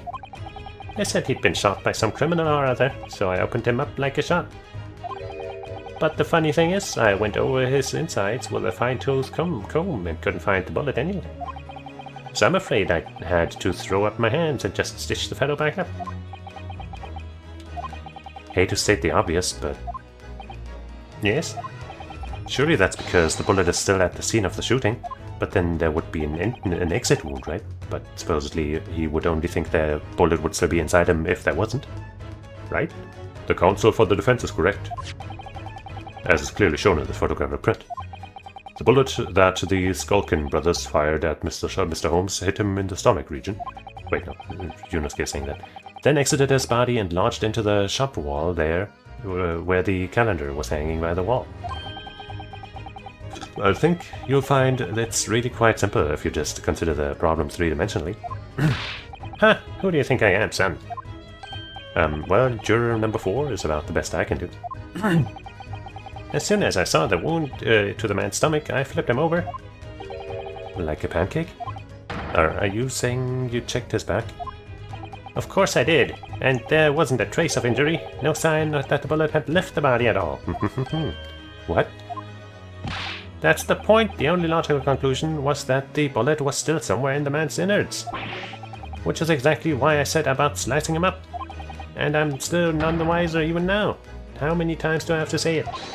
Can somebody please explain how it happened? Can somebody please solve the mystery? It's almost as much of a mystery as how this jury was put together. Mystery of where that bullet ended up is infuriating. So do I pit these two against one another, or do I present Holmes now if I can? Well, we'll see. Or do I press this guy again? Let's press him again. Mr. Holmes, surgeon is on the jury? I've experienced some coincidences recently, but this is ridiculous. I'm as surprised as anyone. But there's no question that Mr. Holmes was shot? Well, that's what the police told me when they brought him in. How bad were his injuries, Doctor? He was in a bad way. He'd lost a huge amount of blood, you know. And I suspect he was shot at quite close range, too. Because his skin was badly burned around the point of entry. Burnt. As I said, I flipped the fellow and examined his back, but there was no sign of an exit wound. Which is why I thought I'd better locate the lug and pop it out. And yet you say you found no bullet inside the patient? Well, I wouldn't have done, would I? Because it's in the wall of the pawnbrokers. But how did it get there? I need someone to solve this mystery before it drives me into insanity. If only there were some expert in ballistics. Who could help? Even if he looked extremely untrustworthy? Right, so we have a disappearing bullet on our hands.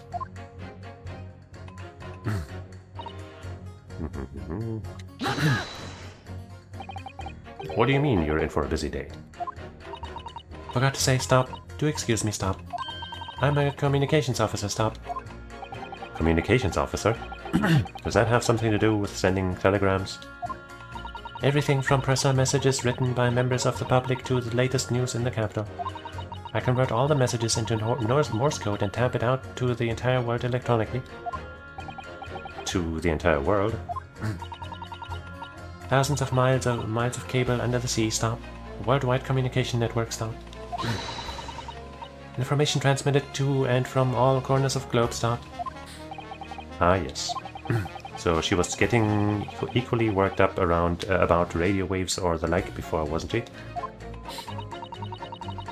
I specialize in communicating information from government departments to newspaper offices. I see. I'm sure I shall have to wire the newspaper reports of today's guilty verdict later. Innocent, not guilty verdict, you mean. So no sleep for me tonight, I imagine. Let's just finish the trial first, shall we? And you just happen to be a ballistics expert, I thought you were just a tourist. Good day. I am visiting London for sightseeing. I would like to take bus to Crystal Tower, please. There's no way he's just a visiting tourist. So you're a ballistics expert? Who knew? I have much experience with guns. Ah. I have lived through many, how do you say, extreme, violent, both of them, no blood of them. Ah, extreme violent bloodbaths, perhaps? Those extreme violent bloodbaths. English is very difficult tone. Considering the sort of people you associate with, I am surprised you still have a tongue. You still have a tongue. Anyway, if you have question about bullets and guns, if you ask me. There is nothing I do not know. No mystery I cannot solve. He is very confident in his knowledge of guns, that's for sure.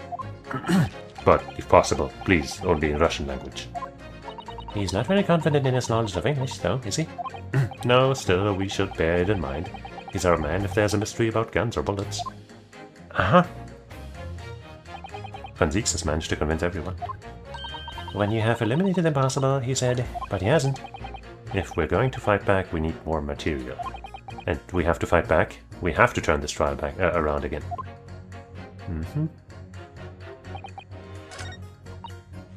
I suppose we first do this into the other guy. That might give us the evidence we need to show to the maid.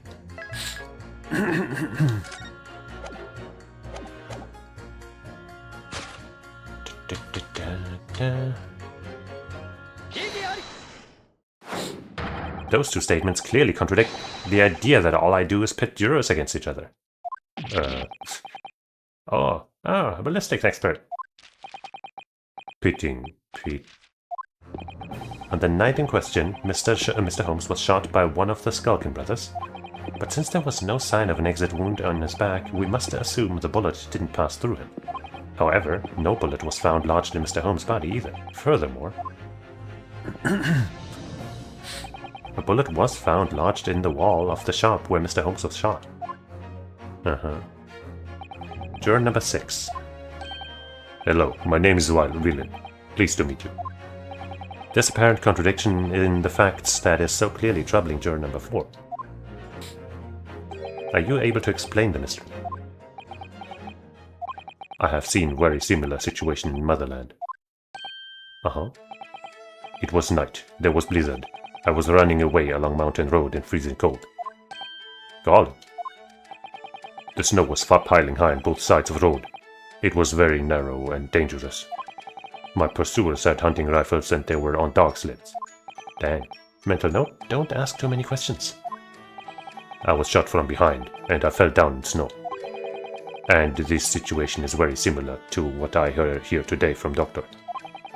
They could not find bullet in my body. And no sign of, how do you say, exit wound. Then where did the bullet go? Bullet never hit me. Well, if it never hit you, why did you fall down? Bullet hit frozen wall of ice very close to my side. What?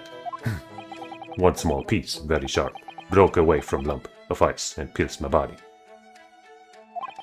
It made deep wound that looks just like bullet wound. Good gracious. I was thinking that, the caramel might have saved his life.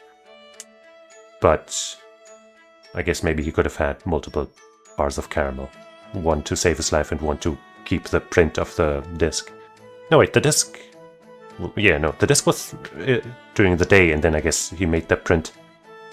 And then afterwards, maybe the same piece of caramel, maybe a different one, protected him in a way, but then also caused him harm, but, different. Good gracious. Of course, piece of ice quickly melted inside me. And that is solution to mystery of disappearing bullet. But that doesn't answer the question at all. The shooting happened in a pawnbroker's shop. Not some snowy mountain road in another country. Just an idea, but we might not be looking at exactly the same scenario here. Bruno? Where exactly was Shirley shot again? Well, according to the report, in his stomach. Sort of around this area, I think. Well, that's precisely why he always wears a little pouch in his belt. A pouch? Actually, I might have noticed something like that. Yes, a pouch. It's where he keeps the glass vials of very dangerous chemicals that he uses in his investigations. Or I guess glass vials and chemicals. I guess that would better explain the burn than caramel. But I was thinking like melting caramel would also be hot. Melting via a gunshot or something. But yeah, chemical reactions, I guess that makes a little more sense. What? Really? Doctor, where's the pouch Mr. Holmes was wearing? Well, the fellow had nothing like that on his person when he arrived at the hospital, as far as I remember. If I may. Lord Van Zieks? While I realize it is forbidden for the prosecution to interject during a summation examination, I should inform the defense that I have the pouch in question in the antechamber outside the courtroom. Sorry? As I understand it, when the police arrived on the scene and found Mr. Holmes injured, they removed the pouch in order to assess the wound. Ah, thank goodness. I thought I was getting forgetful for a moment. Since then, it has been in my safekeeping along with all other evidence relating to the case. I can personally vouch for the fact that it has not been touched since the incident occurred. There's our evidence. Very well, please extremely unconventionally, while extremely unconventional during a summation examination, I must demand that prosecution presents the item in question with all speed. Bring forth Mr. Sherlock Holmes' pouch. I see. There sure is one missing, eh? Or broken. So this is the pouch worn by Mr. Holmes on the night in question, is it? Look at that. One of the files is broken, and the leather around it is scorched black. It's almost as if the file exploded. Exploded? So that night, the bullet from the Skulkin Brothers gun struck Mr. Holmes' pouch. And it was the glass file exploding that caused the fellow's injury. This bullet did not penetrate victim, but was deflected into wall of shop. While that still only leaves 2 bullets, that also leaves still something we now need to explain, which changes everything. A delightfully complex aroma. Well, it would appear one mystery has been solved at least. Though it has no bearing on the truths of this case. The bungling and burgling brothers shot the detective, and the accused shot the pawnbroker. The pertinent facts of this case remain unaltered. But at least the mystery is solved. I can sleep easy tonight. Thank you, young man. What about your scalpel, though? Duh. Thank you very much. Glad I could help. Due to its bearing on the conundrum just solved, the court will sequester the scruffy pouch as evidence. Charlie's pouch isn't scruffy. But it is something I want in my court record. Oh, wait.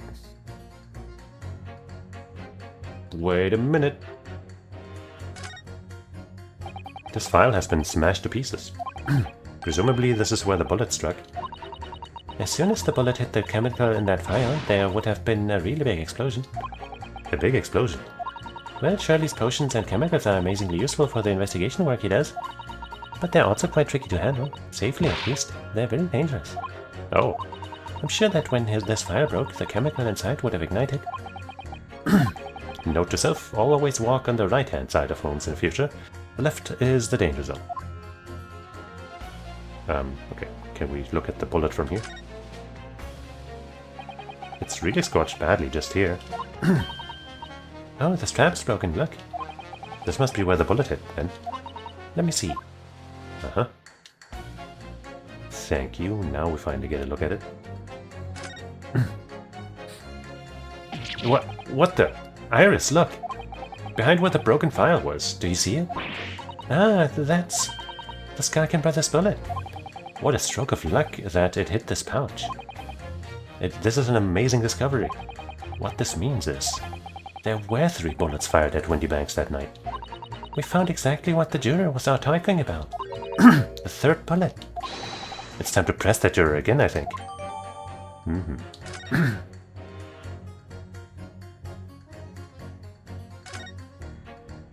Oh look, there's a hole here at the back. It doesn't look much like a bullet hole, but clearly something's ripped through the leather with great force. Something must have pierced it somehow to have left this hole behind. Yes, looks that way.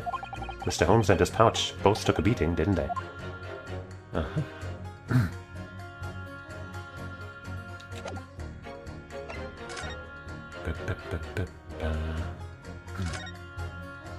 This is the bullet that was fired from the Skulkin Brothers' gun on the night of the incident.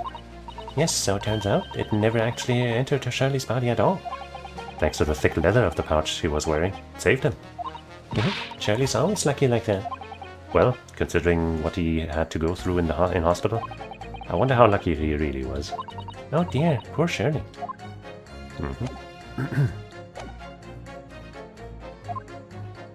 It would appear the defense is somewhat struggling to alter opinion. Please, my lord, a little more time. After all, that's a new piece of evidence. It could be a valuable clue, and you can't afford to overlook anything here, Ryunosuke. There's still a way to turn this around, somehow, I'm sure of it. There sure is.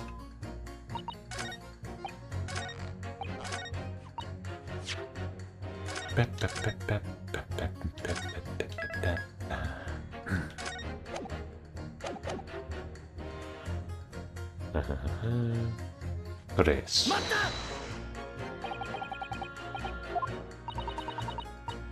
I guess we can fast forward.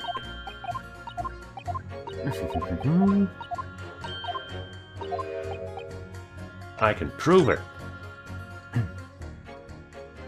My idea was right the entire time. Well, almost. I guess it wasn't inside of Sherlock, but, you know. It was with him in some way. The third bullet. Here it is. We discovered it just now. Yes, on the night in question in Windybank's pawnbrokery, another bullet was fired. Has he ever said hold it before? What is this new trickery, you Nipponese conjurer? Where did you find that bullet? I guess you didn't search the fucking evidence properly, you dumb goober. It was lodged inside Mr. Holmes' pouch. What? This pouch was removed from around Mr. Holmes' waist before he was taken to the hospital. And since then, it has been touched by no one. Do you mean to say the shot fired by the Skulkin brothers that night? Yes, as your lordship has surmised, it hit this pouch. But that makes no sense whatsoever. We already know the whereabouts of the bullet fired at Mr. Holmes. Nah. It's clearly visible in this photographic print. Ah. 2 guns from the scene have already been submitted into the court record as evidence. Yes, that of Mr. Windybank and that belonging to the Skulkin brothers. And examination of both guns revealed that only a single bullet had been fired from each. Ah. But that must mean... That's right. We now know that on the night in question, 3 bullets were fired. However, only 2 bullets were fired from the guns recovered from the crime scene. And until that incontrovertible inconsistency is somehow explained, we cannot and must not pass judgment.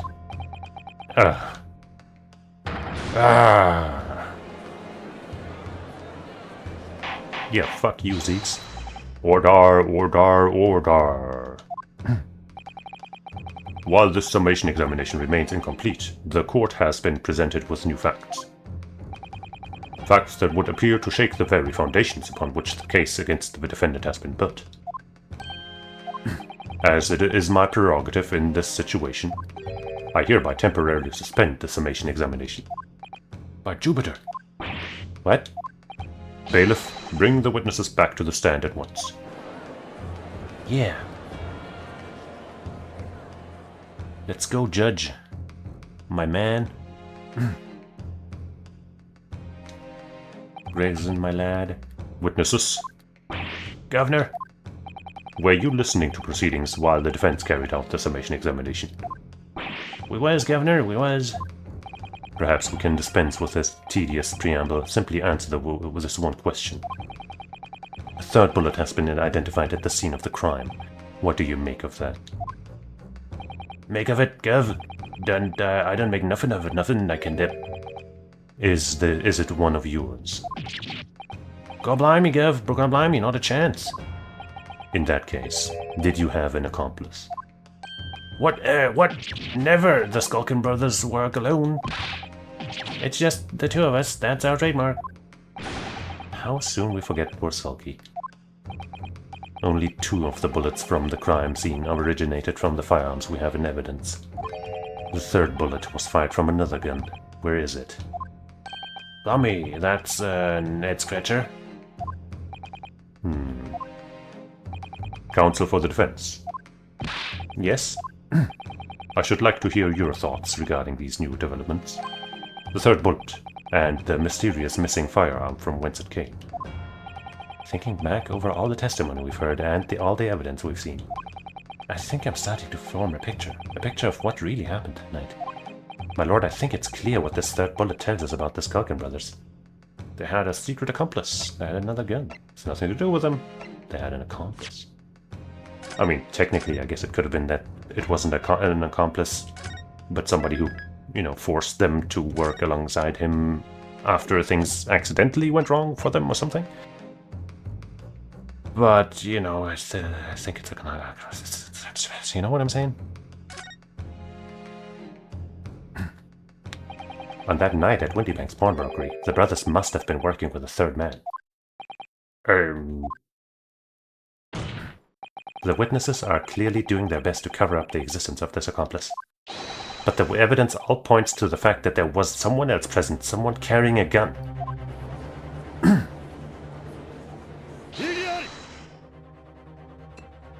Just let me point to who I think it is. An accomplice, you say? Pig's will. These protracted proceedings have already forced us to endure 2 summation examinations. Yet in all that time, there has been not a murmur of a third man, if this apparently wraith-like being exists. The court must be shown hard evidence. Without it, this fantasy will be crushed. No worries, I got evidence. Just gotta give me the right opportunity to show it. The prosecution demands answers on 2 accounts. Firstly, proof, evidence, that this accomplice was ever at the scene of the crime. And secondly, the identity of the suspicious character.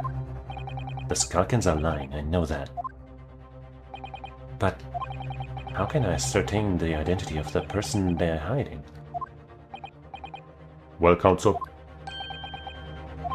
I'm supposed to prove the existence of this accomplice, and reveal the person's identity even. In response to the prosecution's demands, my lord, the defense is ready to present answers. Absolutely.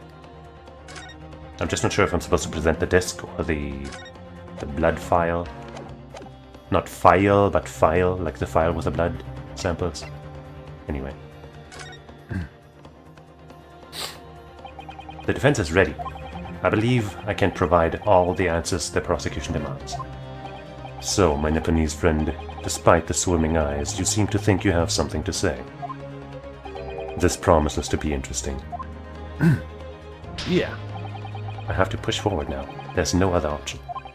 I need to use every single piece of evidence available to me if it will make a difference. In that case, counsel, I would ask you to present the evidence without delay. On the night in question, in the moments leading up to the death of the victim, what proof have you that there was a third intruder present at the scene? I'm gonna go with this, because the other one, you know, doesn't seem as directly related immediately. Right. Yeah. The evidence is right here, in this portfolio. By Jove, that portfolio again, is it? And we're even gonna present the same piece as last time. Do you expect the court to rifle through your papers itself? Be more specific. You claim one of those blood samples proves the presence of this third intruder. Well, which one is it? This one again. Not this one. Not this one. Kinda this one, I guess. I guess we could... I'd point to this, but hopefully the game doesn't want me to do this one. Should be either one, right? What am I looking at here? It appears to be some green paint over or such like around the bullet hole in the middle of the calendar. That's a bloodstain, my lord. A bloodstain. Green blood. Curious even for you. Is the court to understand that the intruder was some unhuman creature? It's something developed by Mr. Sherlock Holmes. By the great detective. Your intervention, stop. Not yet appeared in stories, stop. It's this, you see. It doesn't have a name yet, though. This fog spray is a chemical that reacts with different elements in people's blood to change its color. Different elements of people's blood? Yes, everyone's blood is slightly different, you see, because it's made of different elements. So by seeing what color it changes to, you can tell in a flash whose blood it is. Oh, that brings a whole extra dimension to looking at blood. talk of blood in courtroom stop. Very exciting stop. Is she allowed to send Morse code while in court like that? As an example, this one shows the blood of the victim, Mr. Winniebank. Ah, a striking blue. Yes, so you see, the green color of this bloodstain on the calendar shows that someone else was shot in the main part of the shop. Now hold the fire there, young man. Could be from some unrelated incident, couldn't it? No, it's not unrelated. The date showing on the calendar is the date on which Mr. Winniebank was killed. By golly, we've been over this part at least. Therefore, we can assume that whoever was shot on the same day. Then whose blood is it? Well, the Skulkin brothers in the stand don't appear to be suffering from any gunshot injuries. Which means it must be the blood of somebody else, the third intruder, in fact. Whose identity the court is still waiting to hear. You can't delay this any longer, my learned friend. Who is this alleged third intruder? This motherfucker! But I'm gonna say first.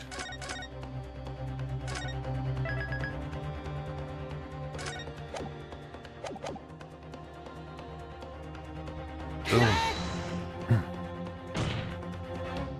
The man's name is Eggert Benedict, or at least that's the name he gave us. I'm not sure that's actually his name.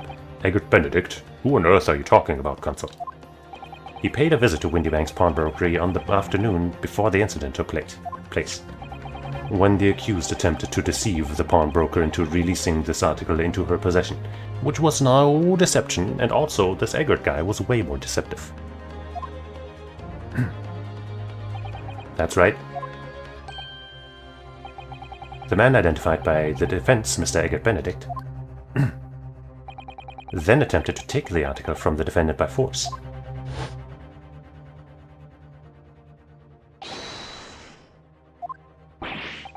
Yes, sir. I don't remember the voice I gave him. I believe this filthy pocket thief has just redeemed an article from you know. Yes, sir. The article in question belongs to me. I demand it to be returned at once. No, that's a lie. What are you trying to pull? Give me back my overcoat, you wastrel. And needless to say, any music box discs too. Inspector Gregson was there at the time and can attest to what happened.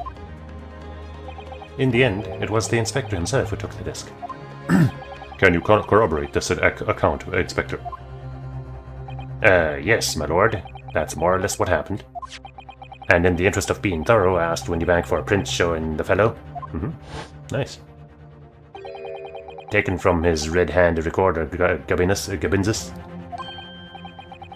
Yes, that's him talking to Mr. Windybank that morning. And you claim this man is the brother's accomplice? Well, Mr. and Mrs. Skulkin? Never seen the geezer before in my life. That's a geezer? On my life, Kev, on my life. Never seen him. Well, somewhat unsurprisingly, it appears our witnesses disagree with the assertion. How much apart are they in age? Oh, I guess we don't know his age, but he doesn't look all that old. Not geezer-like, at least. I'm sure your lordship recalls my learned Nipponese friend's actual assertion, which was that he could prove the identity of the alleged accomplice. Yes, and I can. Then show us the evidence.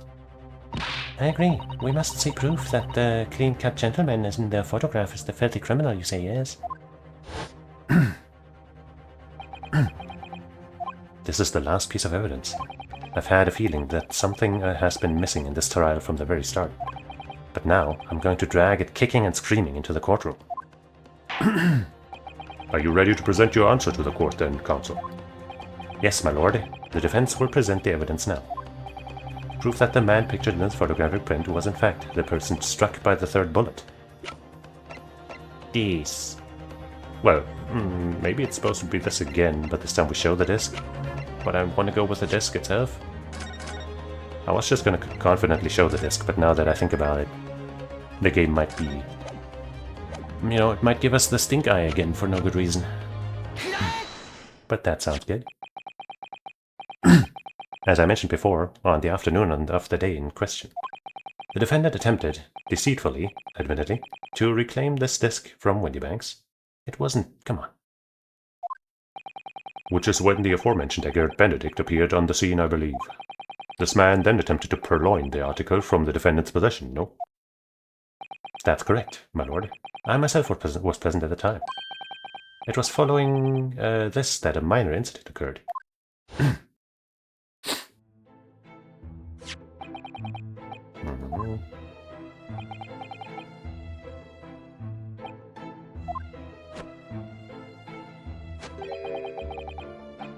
Say goodbye to style, but wait a minute. It's hers. He called her a tramp, that son of a bitch. Being a music box disc, it has countless small but sharp metal protrusions over its surface. Those protrusions caused Mr. Benedict's finger to bleed, and the resulting smear of blood is still visible on the disc now. Goodness, a bloodstain, is it? My assistant and I have just analyzed the bloodstain here in this very courtroom. Using my trusty Fogger gun. Yes, and we added the results to this portfolio. I say! It's green. It's exactly the same color as the blood around the calendar. The evidence is conclusive. The man calling himself Mr. Egbert Benedict, who was in Windybanks earlier in the day, is the accomplice who was present at the scene of the crime that same night. Yeah. So there was someone else there. Look at those two brothers now. They're sweating buckets. Why? Who are you talking about? It's boiling in here. My lord, it is the opinion of the defense that Mr. Egbert Benedict should be summoned to the courtroom to testify. It would certainly seem that we can ill afford to ignore this gentleman's apparent presence.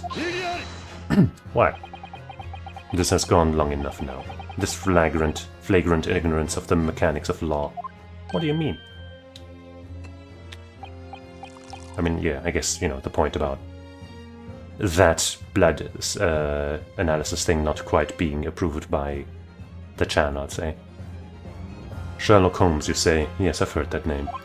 The protagonist in a series of short stories from the vulgar classes, a god of detection of some such. And now you employ chemical substances devised by this fantastical persona in the highest court of the land. Do you expect us to take you seriously? The samples made by this plaything are not fit to be called evidence. So the bloodstain turned a shade of green. What of it? Here's to you successfully proving that no other blood in the world would turn the same color. Well... And pray, do not even think of suggesting that we should take Mr. Holmes' word for it. Is he right, Mr. Holmes? I don't know. I mean, he is a great detective. What are you talking about? We can't let him get away with that. Well, it still wouldn't hurt to call the guy, right? The disc is somehow involved in this, and he wanted it, so that's enough grounds to at least call him, right? I knew it would come to this. Of course Mr. Holmes' invention isn't going to be recognized by any official body. Not yet. But what other choice did I have? I'm just remembering what Father Christmas over there said before. Father Christmas, so yeah, they are aware of his appearance. About how he was temporarily suspending the summation examination. In other words, the examination isn't over yet, is it? Good grief. What did you just say, young girl? And in a summation examination, the decision is as to whether or not the trial continues. Is in the hands of the 6 jurors, isn't it? Clever girl. So the way I see it, it doesn't matter what certain other people think of Shirley's invention. At least, not for now. Yes, she's right. Young lady, you have quite a devious mind. It really just comes down to one thing. Whether these ladies and gentlemen of the jury are convinced by what you say, Runa. Is that about right, would you say? Or did I misunderstand something? Unbelievable. Mr. Holmes' partner is a force to be reckoned with.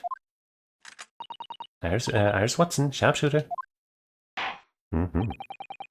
After that shrewd precis of the situation from an entirely unexpected source, it must be acknowledged that the previous summation examination has yet to reach its conclusion. This is absurd. Ladies and gentlemen of the jury, the court now looks to you for your final leanings in this matter. As proud citizens of Her Majesty's Britain, I'm sure you will come to fair and just conclusions.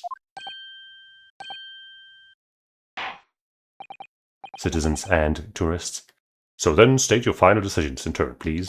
無罪無罪無罪 Mhm. 有罪 Ah! 有罪 Ah! 無罪 Haha! The fucking headbutt. It's too good. Why the guilty verdict, though? I guess they're not convinced. 2 call guilty and you 4 call not guilty. Such is the outcome of the summation examination. Your Iggy doesn't care, it doesn't matter. Zeeks. My lord, with all due respect, this is an outrage. Oh, you play to them all the time, and then when it works against you, all of a sudden you're like, no, this shouldn't happen. Only I should be able to manipulate the jury. Fuck you. The prosecution refuses to accept this decision. On what grounds? If these jurors are persuaded by some half-baked concoction devised by a pretender to real police work, then they are too ignorant to be trusted with the judgment of anyone's guilt. I'm sorry, Lord von Zieks, but the outcome of the summation examination cannot be ignored. This trial will continue. Ah. Ah. Ha ha ha ha ha. Nevertheless, we find ourselves in a rather awkward situation. The defense has very reasonably requested the subpoena of a new witness. But sadly, I fear that will be impossible. What? The name the gentleman gave for himself, Egret Benedict, is quite clearly false. I don't believe it. Yeah, how could anybody have any such ridiculous names, right? Not like anyone else in this series has ever had a ridiculous name. Just when I'd managed to prove the man was there that night. Could I say something? Who was that, please? Who spoke? It was me, my lord. Juror number 5. What have you to say, madam? If possible. Inspector, Me, ma'am? I wonder if you might show the photographic print to me again. The one in which the gentleman is shown. Ah, right now, yes. Right, yes, this one, you mean, of Mr. Benedict?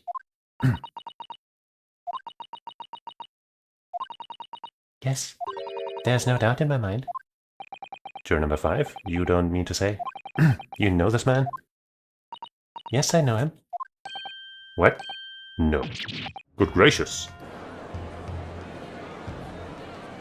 Funny coincidences. Order, order, order. Juror number 5, how on earth? I'm a communications officer, stop. As we can clearly see. The gentleman in the photograph is stop. Also communications officer, stop. He works in my office, stop. Well, well, well.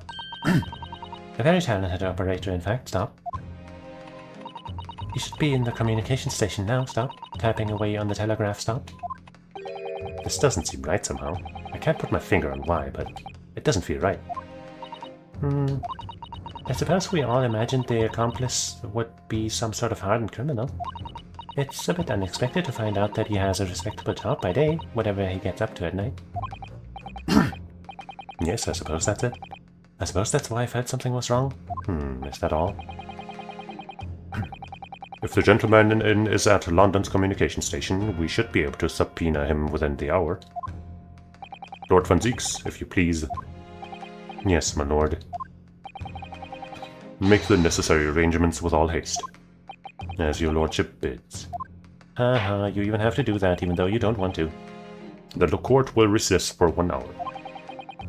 When the new witness arrives, we shall reconvene to hear the gentleman's testimony. Inspector Gregson? Yes, my lord. I should like to hear from you specifically about events at the pawnbrokery on the day in question. Come to my chambers during the recess. Yes, sir, my lord. Very well. Court is adjourned until 1:40 p.m.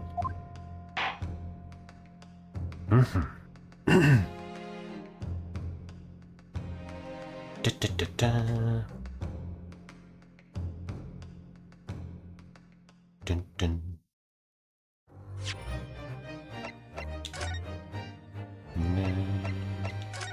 Well, If I wasn't feeling the strain on my voice, I would continue. But I am feeling it. So we should probably stop here. And also, I think there's still plenty left in this case. So we'll have plenty left to do in the following episode, if not multiple. So yeah, we're gonna call it right here. And I will thank you for watching, hanging out, and getting to the truth of this darned case of lies and deceit. And I hope you'll join me again sometime. Like, probably tomorrow. When we maybe finish this case? Maybe? Maybe not. I don't remember. Like, there's still that involvement with the other overarching, more important, quote-unquote, maybe potentially case. Which I'm not sure if that, breaks off into another day of investigation and more case trial thing, or if that is part of this here specifically and it's only like solved at the same time or something. I don't remember. But yeah, at least one more episode. That'll happen probably tomorrow. So, join me then. Join me every time. Because it's great when we come together. And, so, with that, until we meet again, I say otsukaresama. Bye-bye.